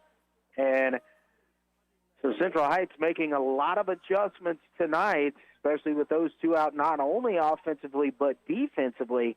And the defense, with a few penalties marring the first quarter, have really stepped up in quarter number 2 and have held the Northern Heights Wildcats out of the end zone. We'll see if Central Heights can continue to do that. The play up front on the line of scrimmage has been good for the Vikings. Again, Luke Brown, who usually is on that line, is back taking snaps and running the show as the quarterback. So he's another change there due to the injury situation currently for Central Heights, but have exactly what they need, a 19-0 halftime lead. We're going to take one more time out. When we come back, we'll have more from here at Northern Heights High School. I am Luke Queen, KOFO Sports. Results matter now more than ever, and Local IQ provides uniquely engaging local audiences, industry-leading technology, intelligent creative design, and insights from nationwide businesses. Talk to Stephen Bradley, 785-242-4700, extension 108. No matter the brand, Adamson Brothers can prepare your AC for the hot summer months ahead. Call them today, 785-242-9273. Adamson Brothers, maintaining your comfort since 1983. Sophia and Chris Garcia came to Arvest Bank looking to get a home loan. Let's hear what happens. Chris and Sophia, thanks for choosing me as your lender in the Arvest Home for Me app. And now... There's more paperwork to do. Nope, I got the info you sent through the app. And now... We wait to hear from someone at your main office. No, now you're pre-qualified and ready to find your new home. Wow. And I'll be with you every step of the way. That's... helpful. Very helpful. Home loans made easy. Arvest Bank, ready to help. Equal housing lender. And back and at Northern Heights High School, Luke Queen with you. Halftime here as the Vikings are out on the field for Central Heights, stretching and getting ready for action in the second half, awaiting Northern Heights' return here to the field. See what the Wildcats will bring out for the second half. 19-0 Central Heights. Couple Colton Caswell touchdown runs. Dominic Lopez finding the end zone as well. All of it taking place in quarter number 2 in the east end zone. Beautiful evening out here in the, the area, just kind of coming out into the Flint Hills. Just a beautiful night here in Allen, Kansas, and feels like, kind of the end of that warm summer weather to the more of this football type weather that we're getting ready to see. Just a couple minutes left here before we open up play in the second half. Still awaiting Northern Heights to come out of the locker room. Had a few injuries and some things that were taking place. A few guys that took some knocks in that first half, maybe getting a little bit of extra therapy in or stretching before they get going. Central Heights out on the field, staying loose for sure, feeling good in this position, up 19, but as we saw them do, 2 touchdowns in 42 seconds for the Vikings. Want to make sure that the focus is still there and that they are ready to go. Again, the Vikings will get the football to open up play here in quarter number 3 when we get underway. Northern Heights now jogging out from the locker room. We've got just a minute 40 before ready to kick this thing off in the second half. I want to give big props in the first half there. Luke Brown playing quarterback here this evening. The first time I've seen Luke behind center, set it down, pancake blocking people on the line, and has done a very nice job handling the snaps, getting the handoffs in, and getting Central Heights in a good position to get this 19-0 halftime lead. We'll see if the Vikings come out and continue to try and run the football. Again, tried to go for a pass there at the goal line that was intercepted with just under a minute remaining in the first half as they were looking to extend this lead to even more. But Northern Heights was up to the task, so we'll see if the Northern Heights defense is ready for this second half. We're going to go ahead. We're going to take one more quick timeout, take a 30-second break. When we come back, we'll be ready for the halftime or for the second half. You're listening to High School Football on KOFO.com. Parenting doesn't come with a manual, so if you are currently raising children you no doubt could use a little help. Whether you have a child who is potty training, a strong-willed 5-year-old, colicky newborn, or a rebellious teen, Life Care Center of Ottawa offers free parenting education to any parent of any age child. Not only that, while you are learning, you are also earning the resources you need to help care for your children, all at no cost to you.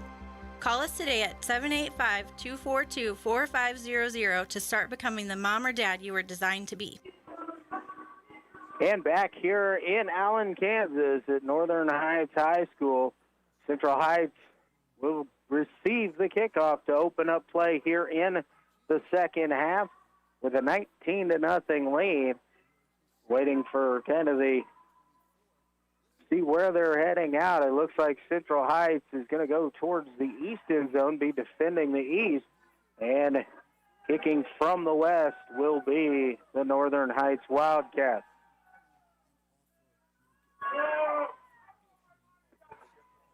Public address announcer Sean Wilson getting the razzing from the crowd there, shutting off Journey in the middle of the song.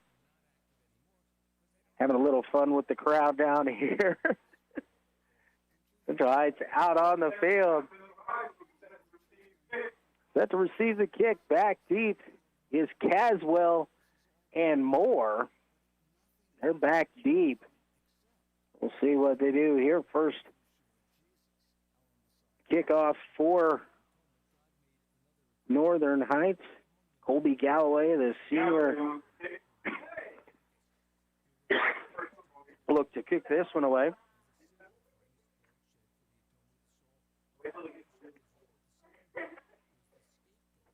Northern Heights getting all their numbers out there now, have all 11 out on the field again. It is Moore and Caswell back deep to receive the kick here from Galloway. Here's the whistle from the official. Galloway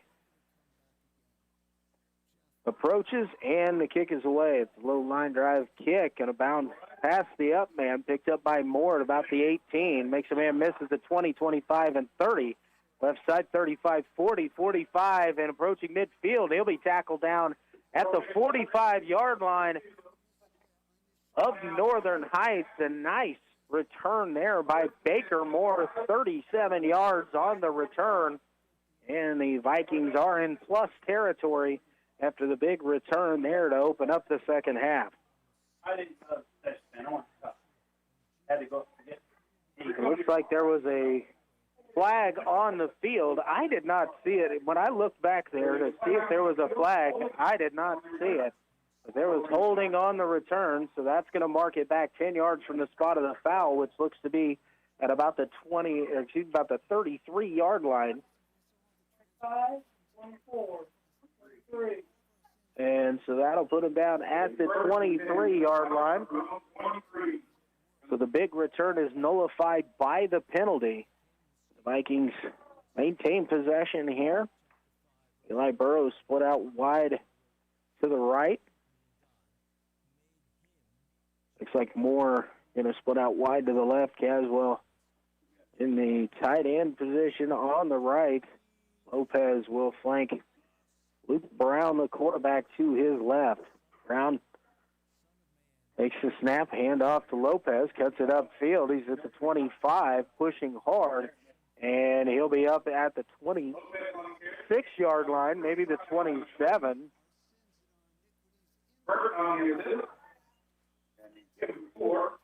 And it'll be a gain of about 4 on the play, so it'll be second down and 6 here.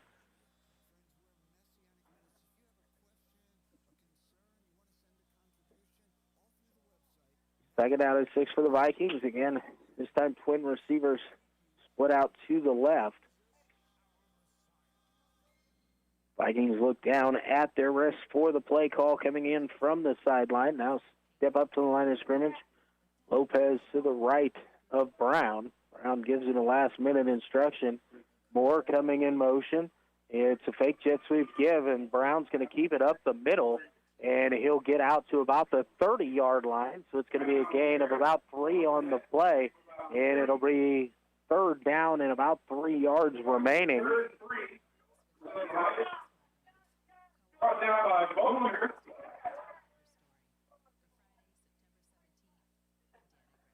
The third down and 3 here for Central Heights. Again, 19-0 lead as we open up play here in the second half. Just a minute and a half gone by. Twin receivers this time going to split out to the right. Burrows wide in the slot is Moore. The give is to Lopez, and he's going to be tripped up. And it gain maybe right back to the line of scrimmage. Lopez looks like a little bit slow to get up here. Came down hard, maybe landed on the football there as he was tripped up. Gets up under his own power and back into it there. Maybe just a little uncomfortable stinger. It looks like Tyler Calvert's going to come on to punt this ball away. It's 4th down and 3. Collier back deep to receive here.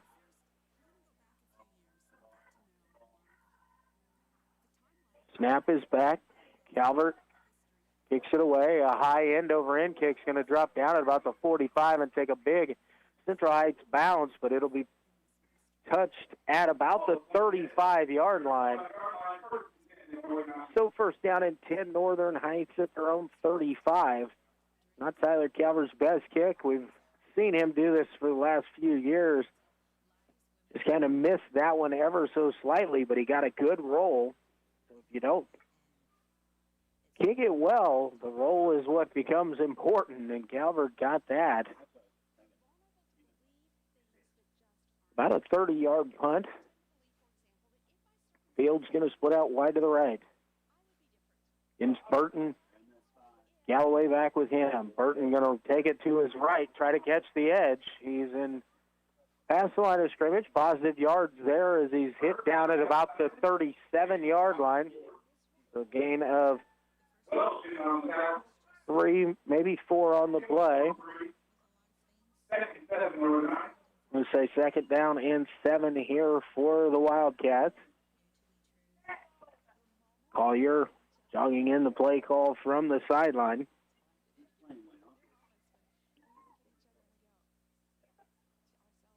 This time, wide receiver's going to split out wide to the left. Actually, Collier is under center here, and we had a little bit of movement right before the snap, and that's going to be a procedure penalty against Northern Heights. Ball starts, so it's going to back them up 5 yards. Back at the 33-yard line, it'll be 2nd down and 12.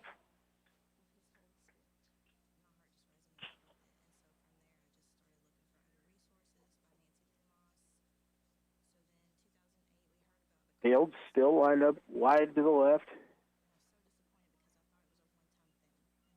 Collier in shotgun, takes the snap, coming to his left, gets past the first man, trying to get the edge into the secondary. He's at the 50, 45, and he'll be pushed out of bounds at the 40-yard line of the Vikings by Baker Moore. A nice run there by Clayton Collier, and a first down for Northern Heights. So Collier comes in, and it had been Burton running at the quarterback position. This time Collier stepped in behind center and gets a big gainer there. A nice block out on the edge to seal that and allow Collier to cut it upfield and get into the secondary more. Touchdown saving tackle as he was able to come over and knock Collier out of bounds. Burton back behind center this time.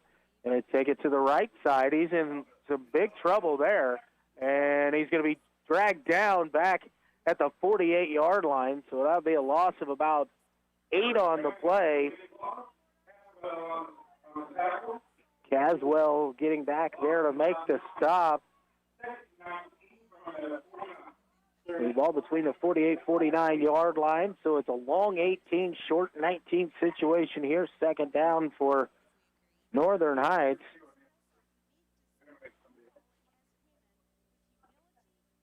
Collier dugging in from the sideline with the play call.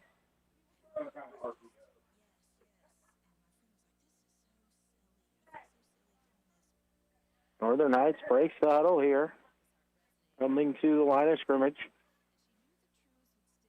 And a whistle and a flag coming, and delay of game going to be called against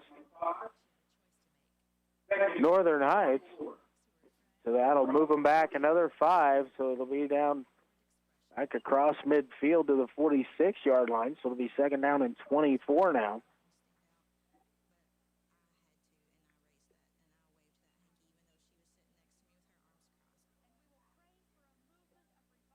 Collier takes the snap, looking to pass, ball in the air, floated up there, and if Fields hung on, that is a heck of a catch. Nice catch, Drew Fields. A good pass by Clayton Collier. Gain of about 16 yards on the play inside the Central Heights 40 down to the 38. and it'll bring up 3rd down and 8. Tough catch there in traffic by Drew Fields and able to bring it in with a couple Vikings kind of draped around him fighting for the football.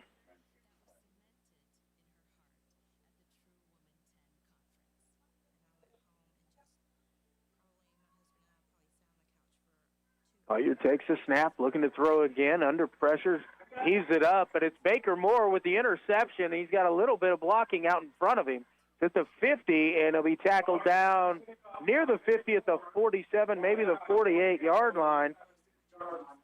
Baker Moore, his 2nd interception of the night, this time returns it up 20 yards on the return.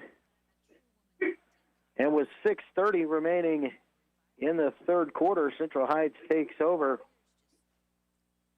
at their own 47-yard line.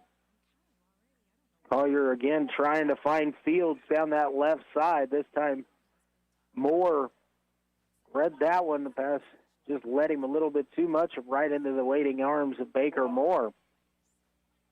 Caswell in a little bit of motion. The give's going to be to Lopez. He's going to go left side, breaking into the secondary now. Out near the 30, 25, 20, 15, 10, 5, and touchdown. 53-yard touchdown run, Dominic Lopez. And the Vikings strike right back. The 53-yard touchdown run, 6:20 remaining here in quarter number 3. And the extra point upcoming attempt here. A big run there by Dominic Lopez, his 2nd touchdown run of the game. 25-0 our score here with 6:20 remaining in quarter number 3. Bird to hold.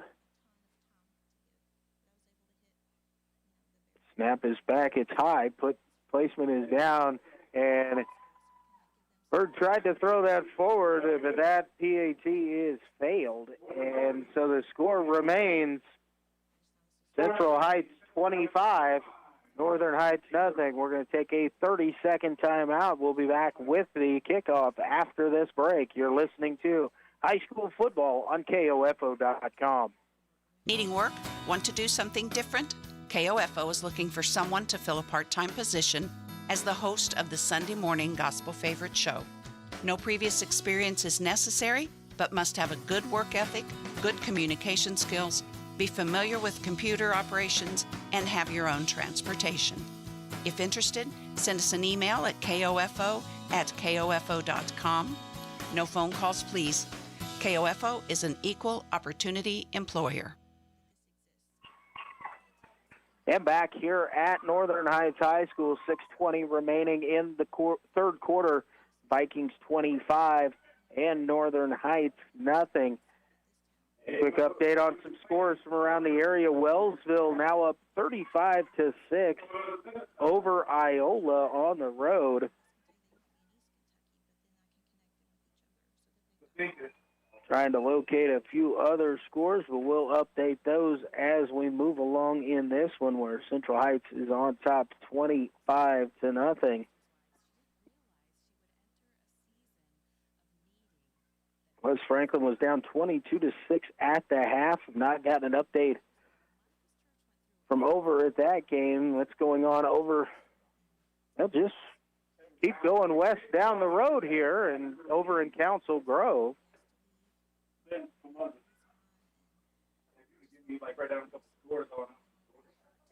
Tyler Calvert to kick it away here.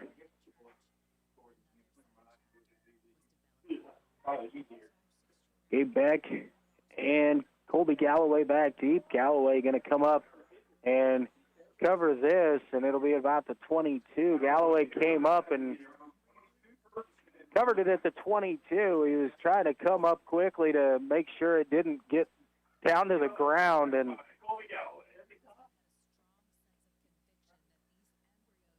so Northern Heights will start first down and 10 at their own 22-yard line.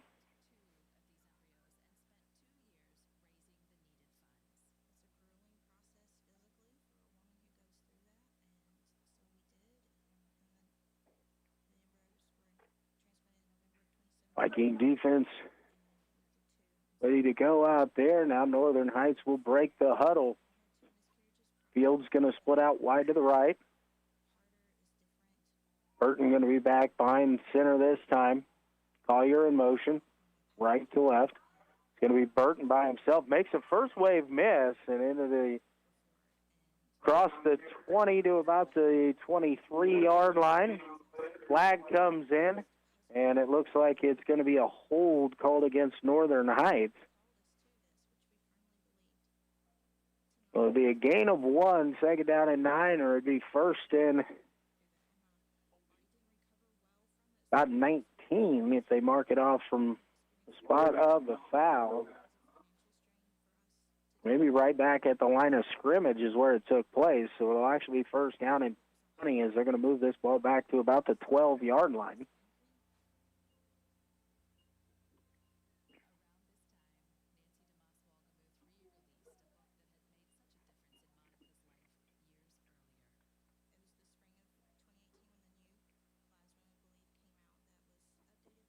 Northern Heights breaks the huddle once again.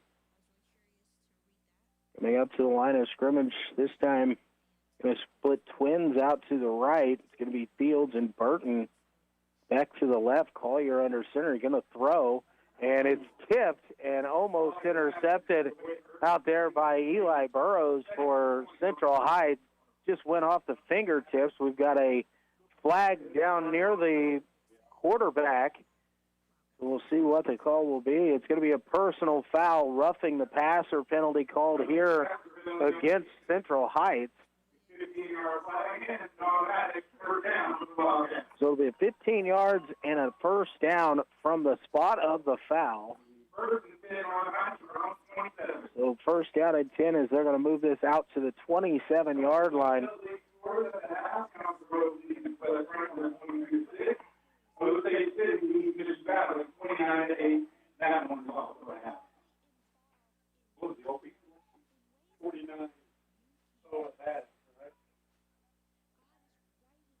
Collier again behind center, twin receivers to the right, single receiver to the left. Collier takes the snap. He's going to throw right. It's caught out there by Burton. Burton out across the 35 to about the 36-yard line near the first down. Good pitch and catch there from Collier to Burton. And it's going to be just shy of the line to gain, I do believe. It'll be second down and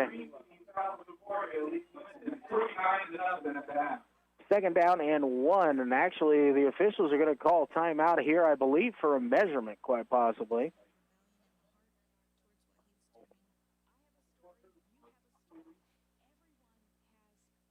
The officials are going to bring out the chains to see if it was enough. It is close and tough to see from my vantage point exactly, but they're going to place it down here and pull the chain and stretch it out, and about just a little bit short.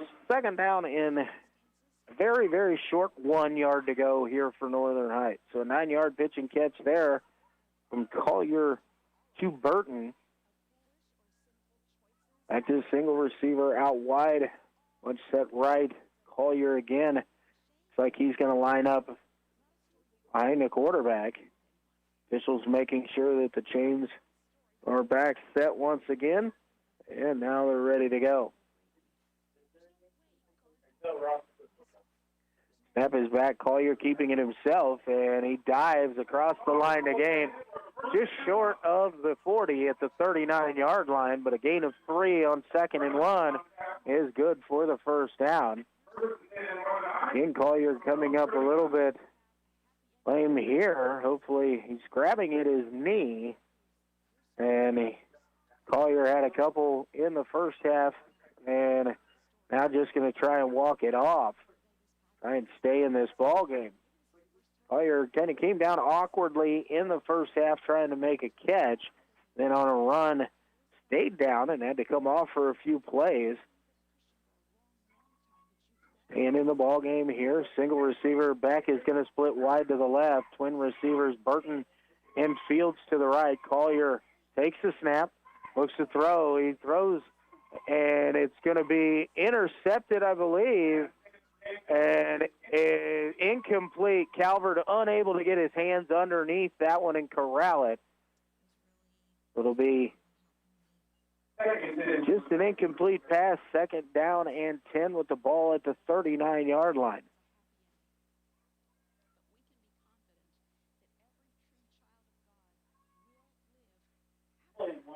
Northern Heights going into the huddle here once again.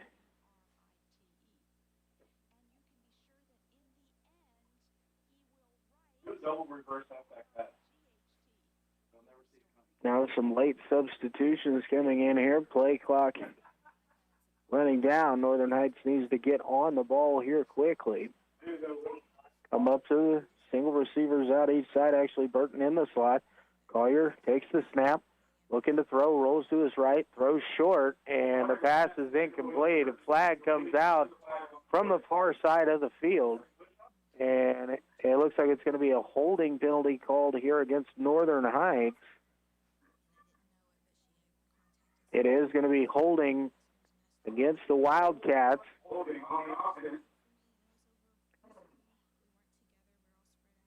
It would be 3rd down and 10 if they decline the penalty. It would be 2nd down and about 20 if they accept, and the penalty will be declined. So 3rd down and 10 on the incomplete pass there. So 3rd down and 10 at the 39 here for Northern Heights. Gabe Beck runs the play call in from the sideline.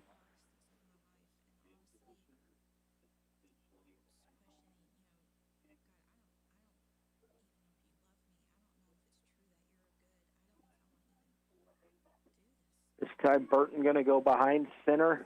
One set to the left, single receiver wide to the left. Now man in motion that direction. And we've got a whistle and procedure penalty here. False start going to be called against Northern Heights, so that will back them up 5 yards. It'll make it 3rd down and 15. 4:56 remaining here in quarter number 3.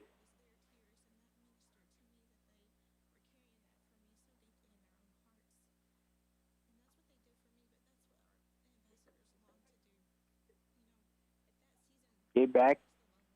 Jogging in from the sideline with the play call here for Northern Heights.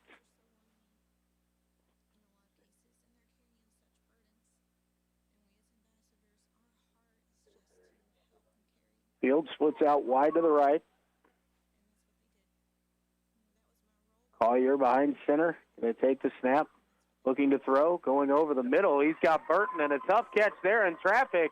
And he's out across midfield to about the 48-yard line.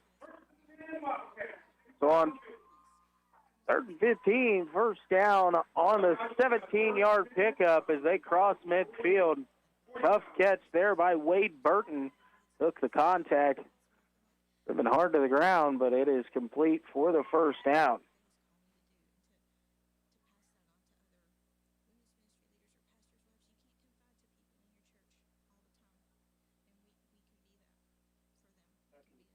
Ken Collier takes a snap, this time looking to run. He's going to try the left side. He's across the 45 near the 40-yard line. See where they mark him stepping out of bounds at about the 41. And that'll be a gain of about 8 there on 1st down. And it'll be 2nd down and 2. From the 41.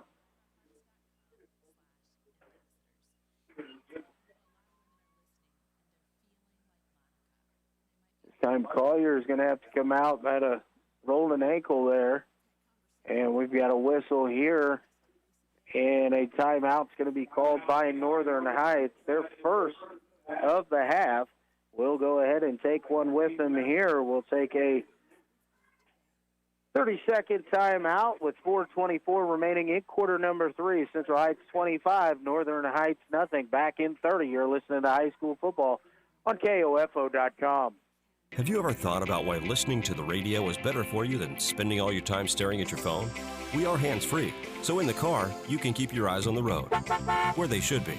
We don't need your personal information, so you don't have to worry about spam from us. And all you have to do is listen, not waste your time scrolling through an endless sea of recipes, memes, and cat videos. Radio, the original social media, and your source for information and entertainment at 1220 and 103.7 FM, KOFO. And back here at Northern Heights High School, Luke Queen with you, 4:24 remaining in quarter number 3. Central Heights 25, Northern Heights nothing. Northern Heights facing a second down and a long 2, short 3 here at their own about 41-yard line. Have to get across the 39.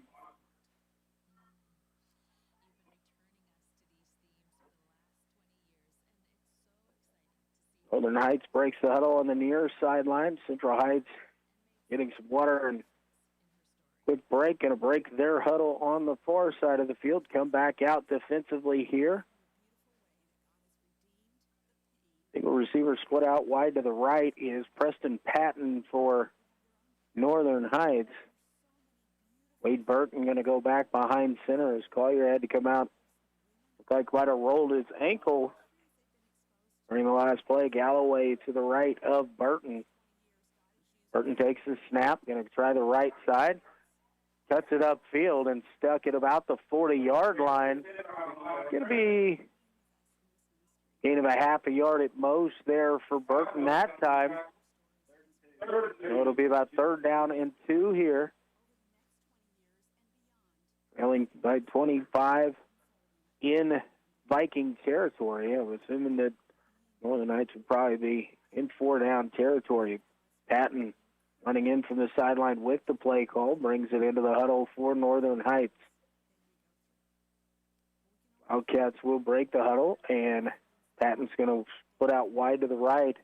In the slot will be Drew Fields. Burton takes the snap, going to roll to his right. Looking to pass, flips it, and it's complete to Fields down near the 35, and he falls forward to the 34. So pickup of 7 there, and Northern Heights has a first down.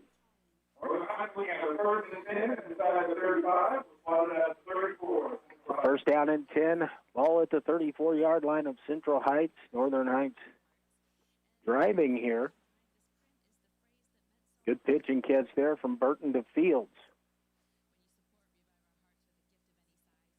This time Patton going to split out wide to the left. Again, it's Burton behind center. Galloway to his left. Snap to Burton. He's going to roll to his left. Makes a first man miss. Cuts upfield. He's into the secondary, and he'll be dragged down near the 25, maybe at the 26. So it'll be a gain of about 8 on the play. And will be 2nd down and 2 for the Wildcats.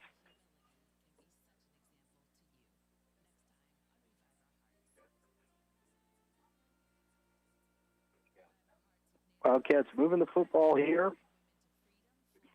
We're pinned back deep, but a roughing the passer penalty called. Put Northern Heights back out 1st and 10, and they've been moving the football ever since. Burton barking out the signals. Now he's going to roll to his right. Looks like he's going to keep this one again. Cuts up inside the 25, tackles down at about the 23. That's going to be enough for the first down. And so it's 1st and 10 once again here for Northern Heights.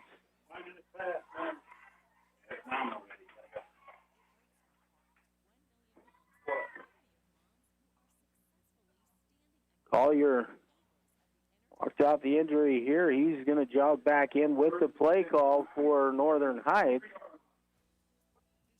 Ball to 23.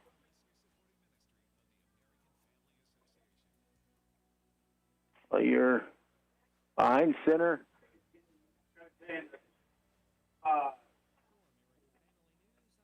Snap to Collier. Looking left. Passes away. Caught nicely there by Burton inside the 20 down to about the 17, maybe the 16. So it's going to be a gain of 6 on the play. And opening up 2nd down and around 4 for the Wildcats. Ball will run on the 17-yard line. Inside the 20 mark, down at the 17. Northern Heights drive taking about 4 minutes so far off the clock as we approach a minute remaining here in the third. And we've got a whistle and a timeout's going to be called here by Central Heights. First timeout of the second half. 2 remaining for the Vikings, and we'll take a quick timeout with them, a 30-second break. You're listening to high school football here on KOFO.com. Join KOFO for the Kent Kessinger Show, our weekly chat with the OU Braves head football coach every Tuesday night at 7:06, live from Primetime Grill in South Ottawa. Bob Johnson is your host with Coach Kessinger. It's food, fun, and football on the Kent Kessinger Show, Tuesday nights on KOFO. Hi, everybody. This is Denny Matthews, the voice of the Royals. Don't miss a game, home or away, this year. Keep it locked onto your source for information and entertainment. And Royals baseball in East Central Kansas, 1220 and 103.7 FM. KOFO. And back here at Northern Heights High School, Luke Queen with you. Minute 10 seconds remaining in quarter number 3. 25-0 Central Heights over Northern Heights, but the Wildcats driving here, facing a second down and 4 at the Vikings 17-yard line.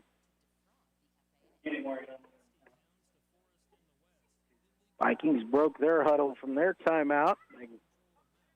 Quick one that they called defensively to try and set this up, stall this drive. They try to maintain this 25-point advantage over the host, Northern Heights, here this evening.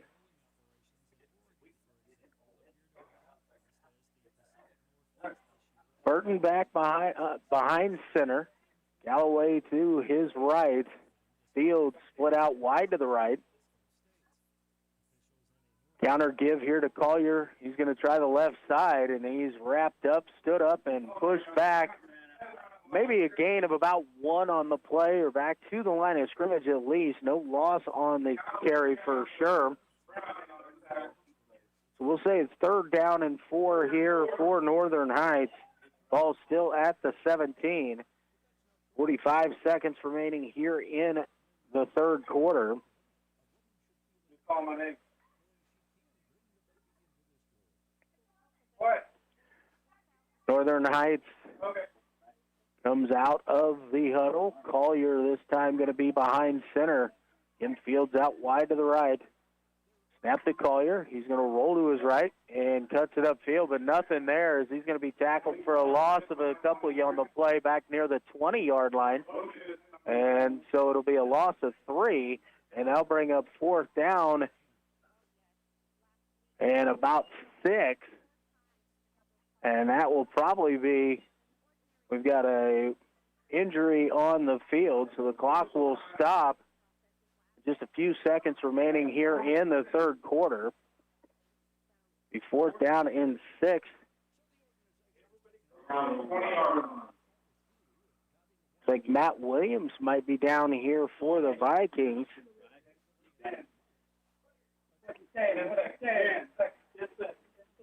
And so they want to add a few seconds back to the clock here. We're going to put 10 seconds back on the clock.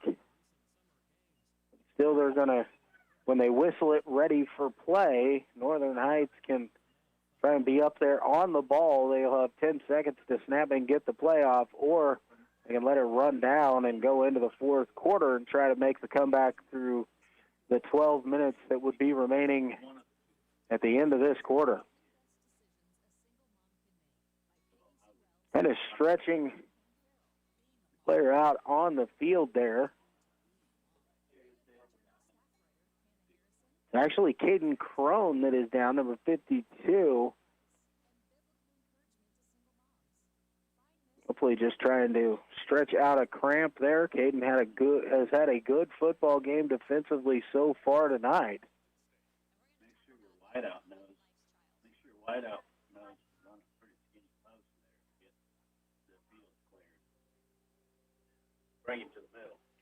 We've got an injured player down on the field here. 10 seconds remaining in quarter number 3. And we're going to go ahead. We'll take a 30-second timeout here. When we come back, we'll be ready for this last play of quarter number 3. You're listening to high school football on KOFO.com.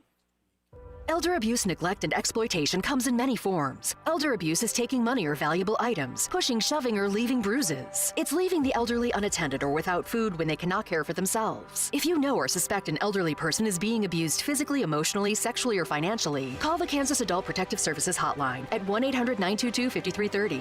Elder Kansans deserve honor and respect, not abuse. Remember, elder abuse is a crime. Sponsored by the Kansas Department for Aging and Disability Services and aired in cooperation with the station. And back here at Northern Heights, still tending to Hayden Crone out on the field.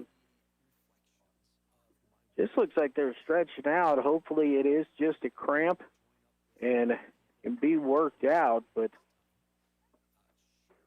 feeling on that left leg of the down Central Heights Vikings.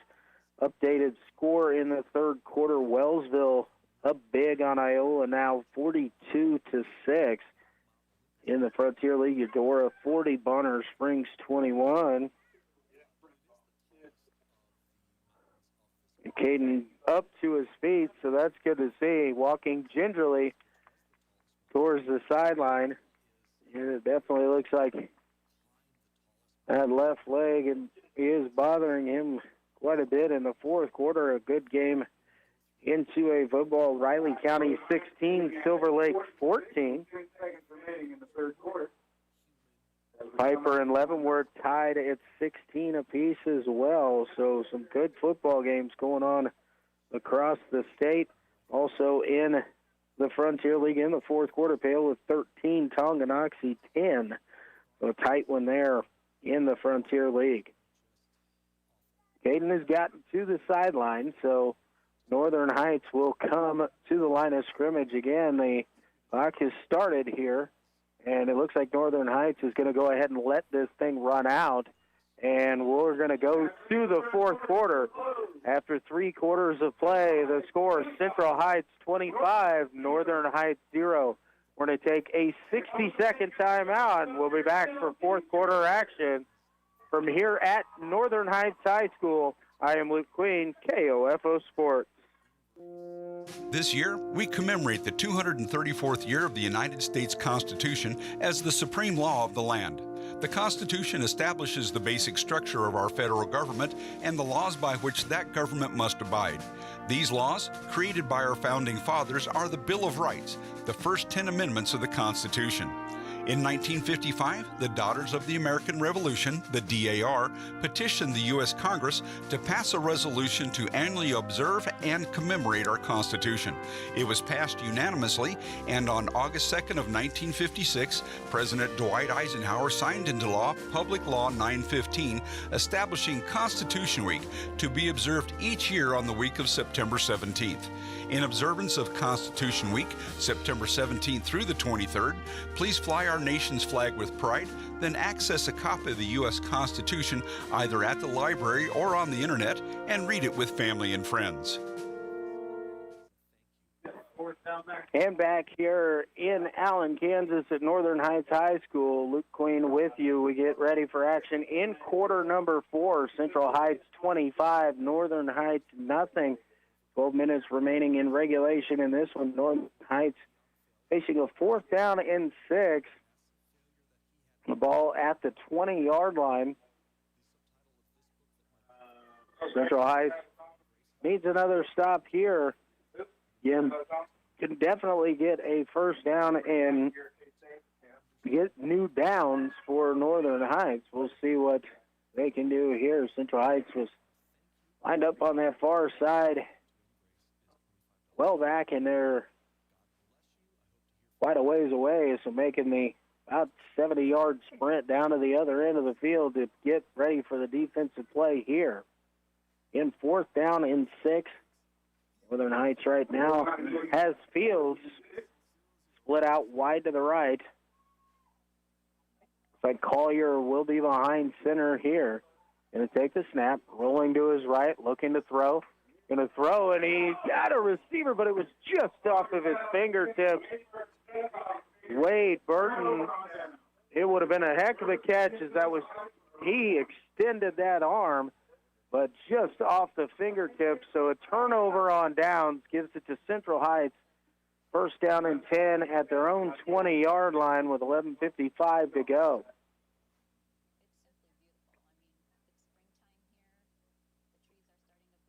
Vikings offense comes back out onto the field.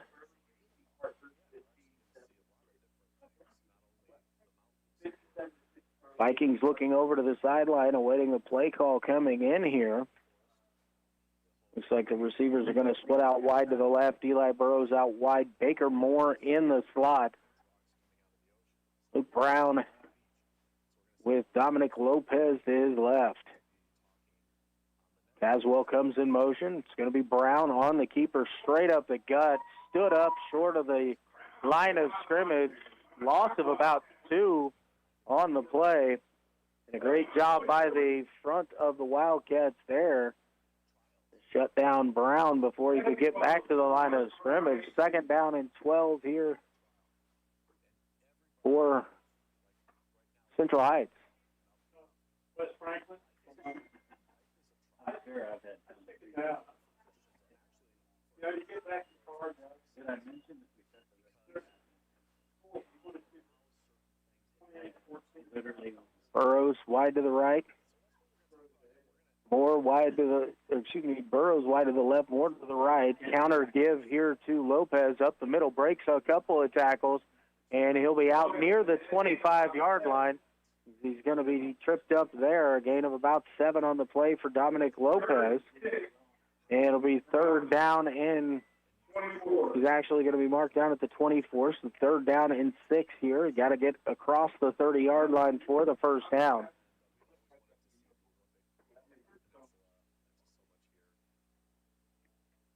This time, twin receiver is going to come out to the left. Eli Burrows out wide. Baker Moore in the slot for Central Heights. Vikings come set. Caswell in motion. It's going to be a give to him on the jet sweep. He's got the edge. He's able to get out across the 30, 35, and tiptoes near the sideline at the 40, cuts back inside, breaks into the secondary at the 40, 30, 20, 15, 10, 5, and touchdown. Caden Caswell, another big touchdown run. This one's going to be 76 yards. He was very close to stepping on this near sideline down from us. 10:07 remaining in the ballgame. Caswell, his second big run, his third touchdown of the night. This time, 76-yard run with 10:07 remaining in the ballgame. 31-0. Tyler Calvert going to come out for the PAT attempt here. Snap is low, bounds away. Calvert picks it up. He's running for his life, and he'll be tackled down. So the PAT is failed, but with 10:07 remaining here in the ballgame, the score, Central Heights 31 and Northern Heights nothing. 30-second timeout. You're listening to high school football on KOFO.com. Did you miss your front row seat at Arrowhead last season? Not this year. KOFO and Furniture Loft are sending you back to Arrowhead to watch the most exciting team in football, your Kansas City Chiefs. You and a friend in front row seats to watch the Chiefs. Just stop by Furniture Loft on Market Street in Osage City or Emporia on West US 50 and register once per visit. Only one win per season. No purchase necessary. Must be 18 to win. The next ticket giveaway is for the Chiefs versus the Chargers, September 26th. Winner announced September 23rd on the Brad Howard Early Morning Show. And back here at Northern Heights High School, 10:07 remaining in the ball game. Central Heights 31, Northern Heights nothing. 76-yard touchdown run. Colton Caswell, third touchdown of the night. The second one of long distance, an 85-yarder back in the second quarter, and a 76-yarder here in the fourth. Couple scores of note. Humboldt over Neodesha 56-0. They are in 2A District 2 along with Wellsville, Osage City, and West Franklin. Lewisburg and Rock Creek 28-27. Lewisburg on top in quarter number 4, a close one in that ball game. Tyler Calvert will kick it away. Jayhawkland also in 2A District 2, up winning 30-18 the final over Baxter Springs. Callaway picks it up at the 20-yard line, and he'll just take a knee there as he'll cover it up. So Northern Heights will take over first down and 10 at the 20-yard line.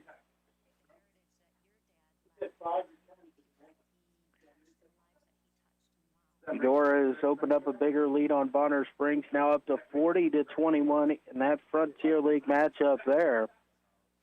Leavenworth has gone up on top of Piper 22-16.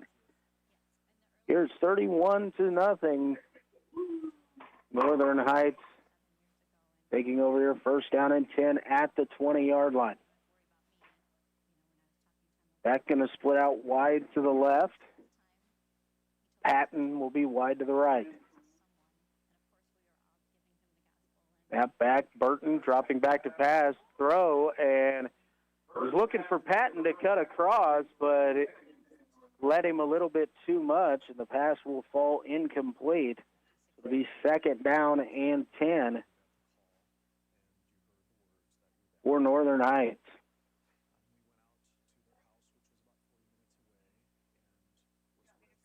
Wildcats just trying to get something going offensively. Moved the football fairly well, just stalled out drives, turning it over on downs the last possession. Single receiver splitting wide to the left is Patton. Burton going to take the snap, going to roll to his left. A little bit of pressure there, able to make a miss, and he's into the secondary. He's out across the 30, 35, 40, and he'll be dragged down at about the 42-yard line. 21, 22-yard run there for Wade Burton, and a good cut upfield and make a couple people miss there. They're going to mark it down at the 41, so a gain of 21 on the carry there by Wade Burton. 9:45 remaining here in regulation. 4 score and 4 two-point conversions are required in order for Northern Heights here, so got to get something going in a hurry. Single receiver wide to the right. Burton going to take a snap, move to his right, in trouble there. Able to fight through the first tackle, and he's going to make positive yards out to the 45. Looked like he was stood up right at the line of scrimmage, but kind of rolled out of the tackle and able to get into a 4-yard gain. Tough running there by Wade Burton. It'll be second down and 6. Got to get across the 45. Really have to get to the 46-yard line for that first down. Nose of the football, or you could cross midfield to the 49. Look down at the wrong marker there when I look down from my perch here. A long 5, short 6 situation. Single receiver to the right. And it's Burton. Takes the snap, rolls to his right, looking to throw, in trouble, and the pass will fall incomplete. Fields did not have time to come all the way across on that crossing pattern, as a couple of Vikings were in the face of the quarterback. That's Caden Crone, who we're glad to see back in the ballgame, and Carson Wood pressuring the quarterback there, and Burton had to get rid of it early. Be third down and 6 here for Northern Heights.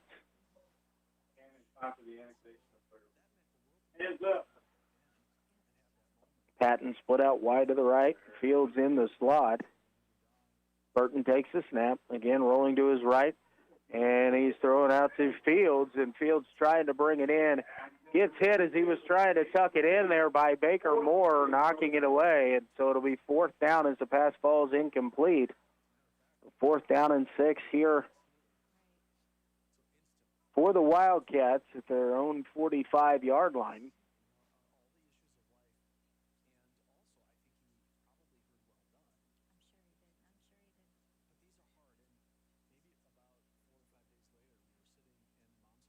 Bobcats approach the line here. Galloway looks like he's going to go back in punt formation.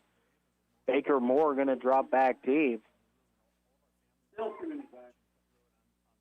Kick is away. Good high punt, driving Moore back to the 25. He's got it across the 30 and will be, not out of bounds, and spitting at about the 40-yard line out to the 42. It was close to the sideline there, but Baker Moore was able to keep his feet in bounds and then get about 6 more yards as he crosses the 40-yard line out to the 41.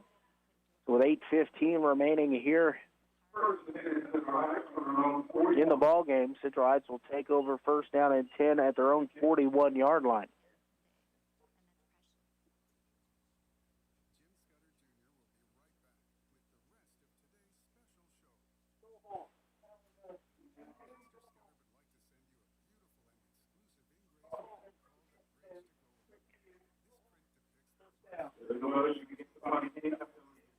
So we had a penalty there for an illegal shift, illegal motion on Northern Heights. Penalty was declined, so Central Heights will take the result of the play, which is first down and 10 at the 41-yard line. Eureka, another game in that 2A District 2. They won big over Leon Bluestem 44-0 this evening. Jet sweep give to Baker Moore from right to left. Has some blockers out front, but he'll be tackled down after a gain of about 9 on the play near the 50-yard line. Wyatt Anderson in on the tackle. Final score, Olfe over Linden, 70-12. Riley County defeated Silver Lake by a score of 22-14.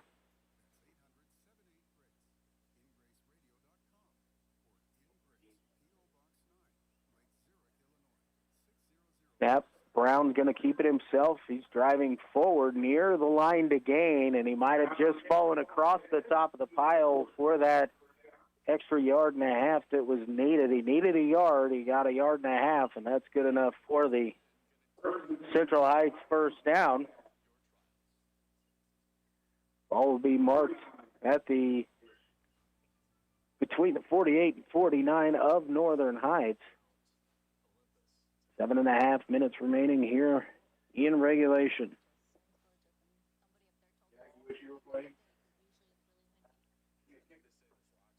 Twin receivers out to the right.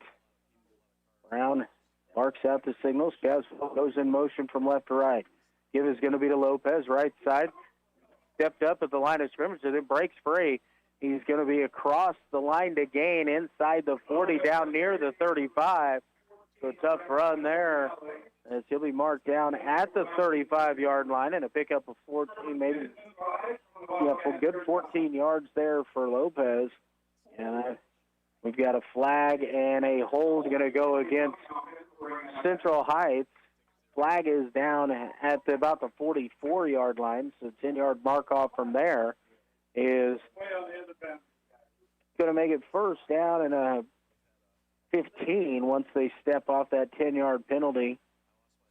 They'll bring it back across midfield to about the 46-yard line.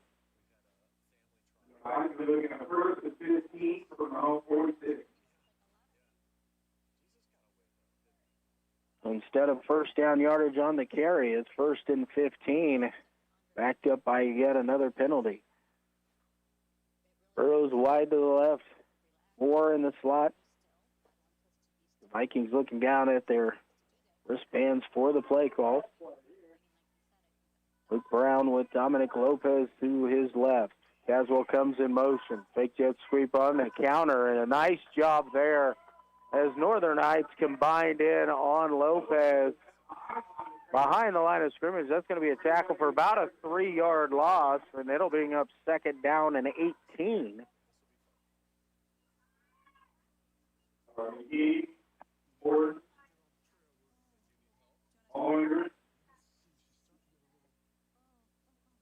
Second down and 18. The ball back at the 42, maybe between the 42 and 43-yard lines.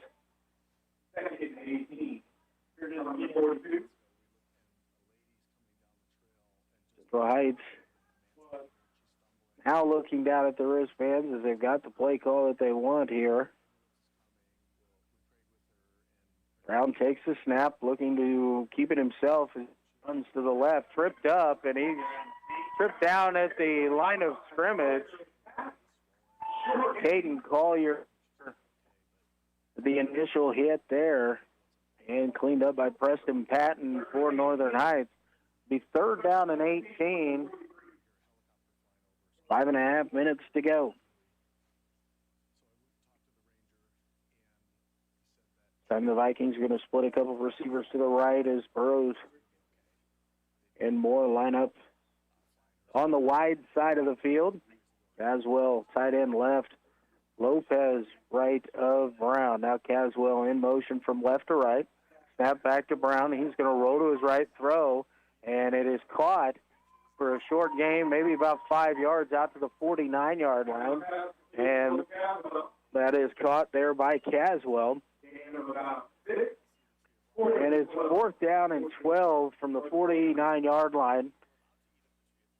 And Tyler Calvert jogs out onto the field to kick this one away. Wade Burton going to go back to receive the kick here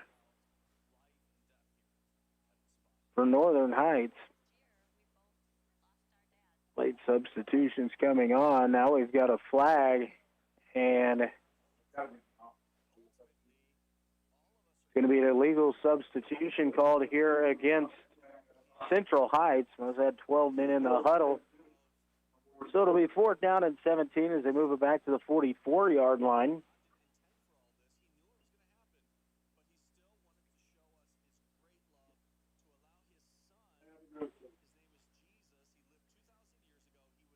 Calvert awaits the snap. And the kick is away. High end over end kick. It'll bound down and take a Central Heights bounce inside the 25, and it'll be down to about the 24-yard line there by Eli Burrows. So Northern Heights will take over with 4 minutes and 12 seconds remaining here in the ballgame at about their own 23, 24-yard line, trailing Central Heights 31-0.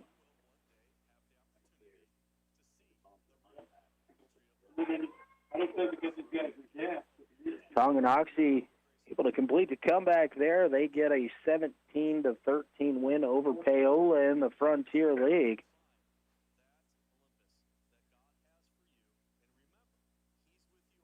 Really the only local score I've seen gone final so far.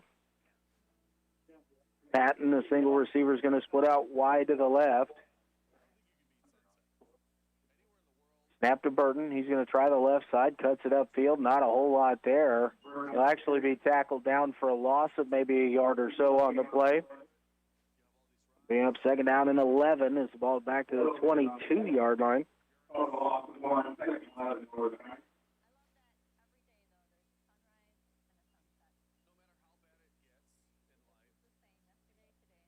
Drives defense trying to get a stop here, keep that shutout on the scoreboard. I know that Coach Bob Risch would be very excited if they can do that.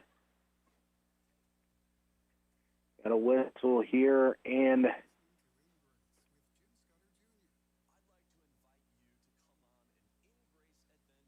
they took timeout real quick, but they went ahead and whistled it back in. I wasn't not real sure exactly what went on for that timeout. Might have had equipment issue. Maybe somebody's chin strap was undone there. Got it fixed. Back we go. Collier under center takes the snap. He's going to roll to his right, flips it out to Burton. Burton with the catch.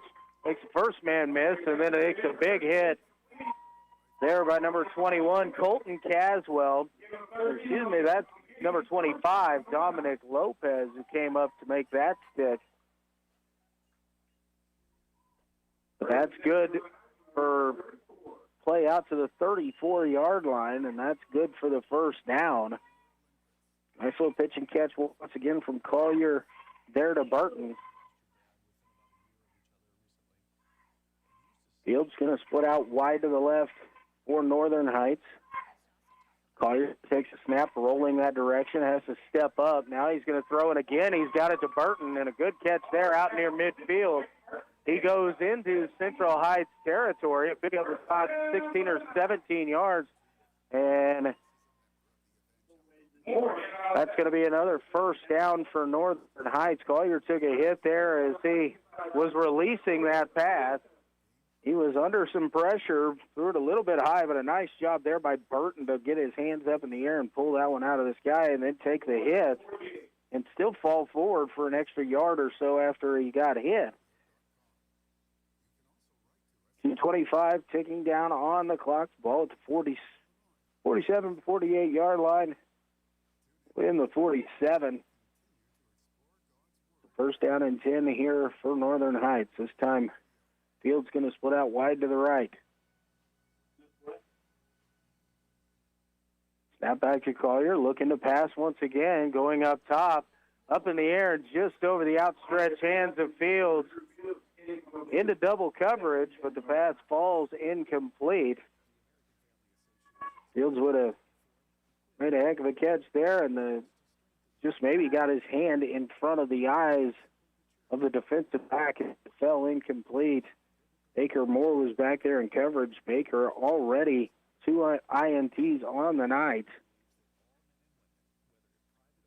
Exactly 2 minutes remaining on the clock. Here in Allen, Kansas, Northern Heights High School, Central Heights on top 31-0. Collier back to pass. Out and throws it over the near side to Burton, and Burton unable to make the catch, in and out of his hands, and falls down incomplete.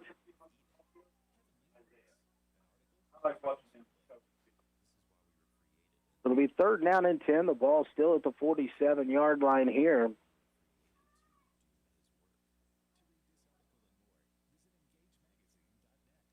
Northern Heights in the huddle. Central Heights defense waiting patiently.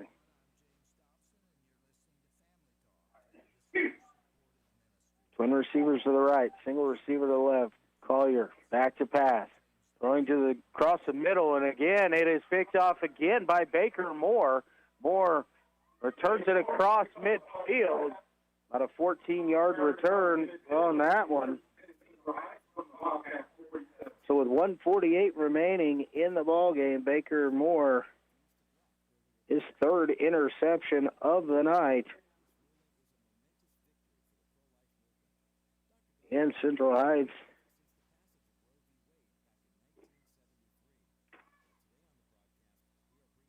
guess with depending upon how quickly the spot gets done, can all intents and purposes run this clock out.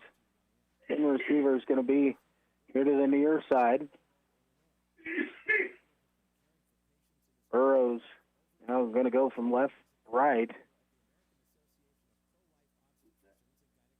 Give us to Baker Moore. Moore going to try the right side on the jet sweep. Has a little bit of daylight. Going to be hit down at about the 40 and down to the 42. Got a flag down deep in the secondary.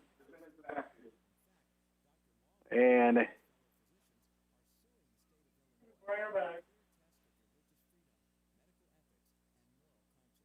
see what this one is for. Could not quite tell what the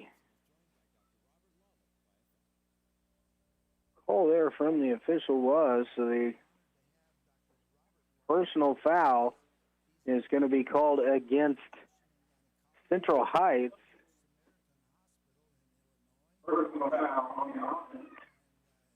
So now the officials are going to come together and see where the mark-off will take place from.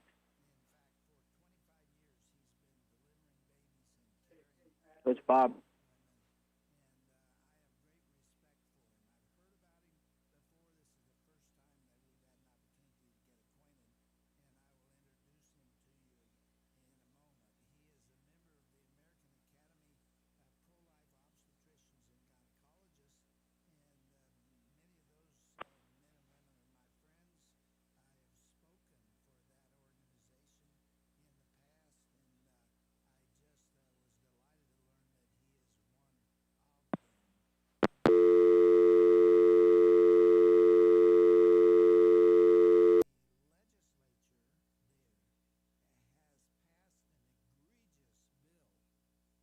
Needing work?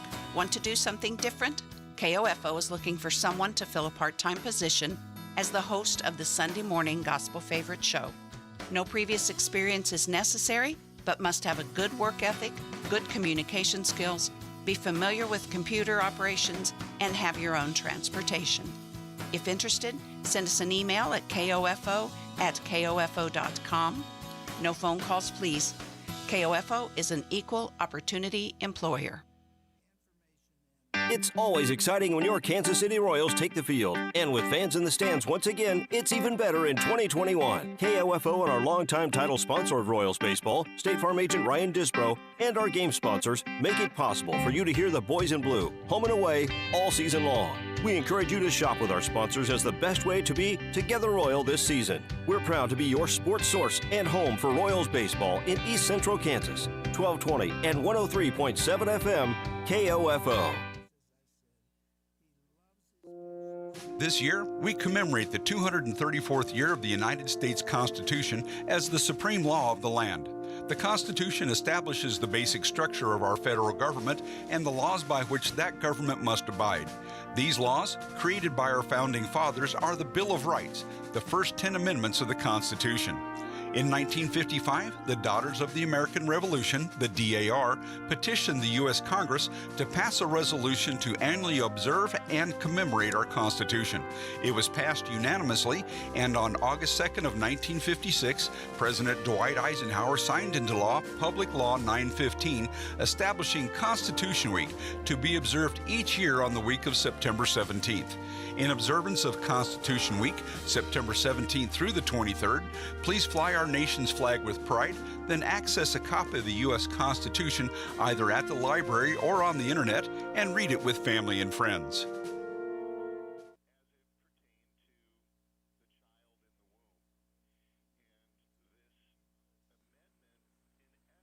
And back here at Northern Heights High School, Central Heights Vikings took a knee there as we were getting ready as we lost our signal there momentarily, and it's going to win here tonight by a final of 31-0 over Northern Heights Wildcats. It was early in the second quarter, and Colton Caswell broke out a 3-yard touchdown run to give Central Heights a 6-0 lead. Then after a Baker interception, first play from scrimmage there, with 4:48 remaining in the first half, Caswell 85-yard touchdown run. Dominic Lopez added a 9-yard run with 4:06, just 42 seconds later, after Central Heights covered up the kickoff and able to drive it in and score. That got it to 19-0. That's where at halftime. In the third quarter, about midway, Dominic Lopez, his second touchdown run of the night, this time broke one free, 53 yards on the touchdown. Failed 25-0 was the score at that time. And then early in quarter number 4, it was Caswell once again. His third touchdown run of the night, this time 76 yards, as he broke free, and it was 31-0. And that was our final from here at Northern Heights High School. Also defensively for Central Heights, we cannot escape that. Baker Moore, 3 interceptions, about 35 yards in returns on those interceptions. On improving to 2-1 overall with the victory. They are 1-1 in District 1 playoff action with the win as well, and move to 2-0 in the Flint Hills League. So a big win for the Vikings here tonight. Signing off from high school in Allen, Kansas, KOFO Sports.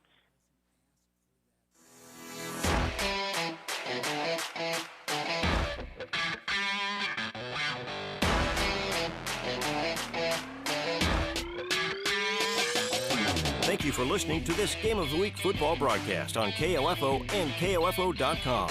Brought to you by Advent Health Ottawa, CarStar, Kansas State Bank, Quality Structures, and by Sutton's Jewelry, the Ottawa Herald, Dingle & Son Mortuary, and Kramer Pharmacy. Our Game of the Week on KOFO.com is also brought to you by Adamson Brothers Heating and Cooling, Ottawa University, Lamb Roberts Price Funeral Home, and Arvest Bank. For more information about our Game of the Week football broadcast, visit the KOFO sports page at KOFO.com and listen Monday through Saturday for the KOFO sports calendar. This has been an exclusive presentation from your sports source for East Central Kansas, KOFO.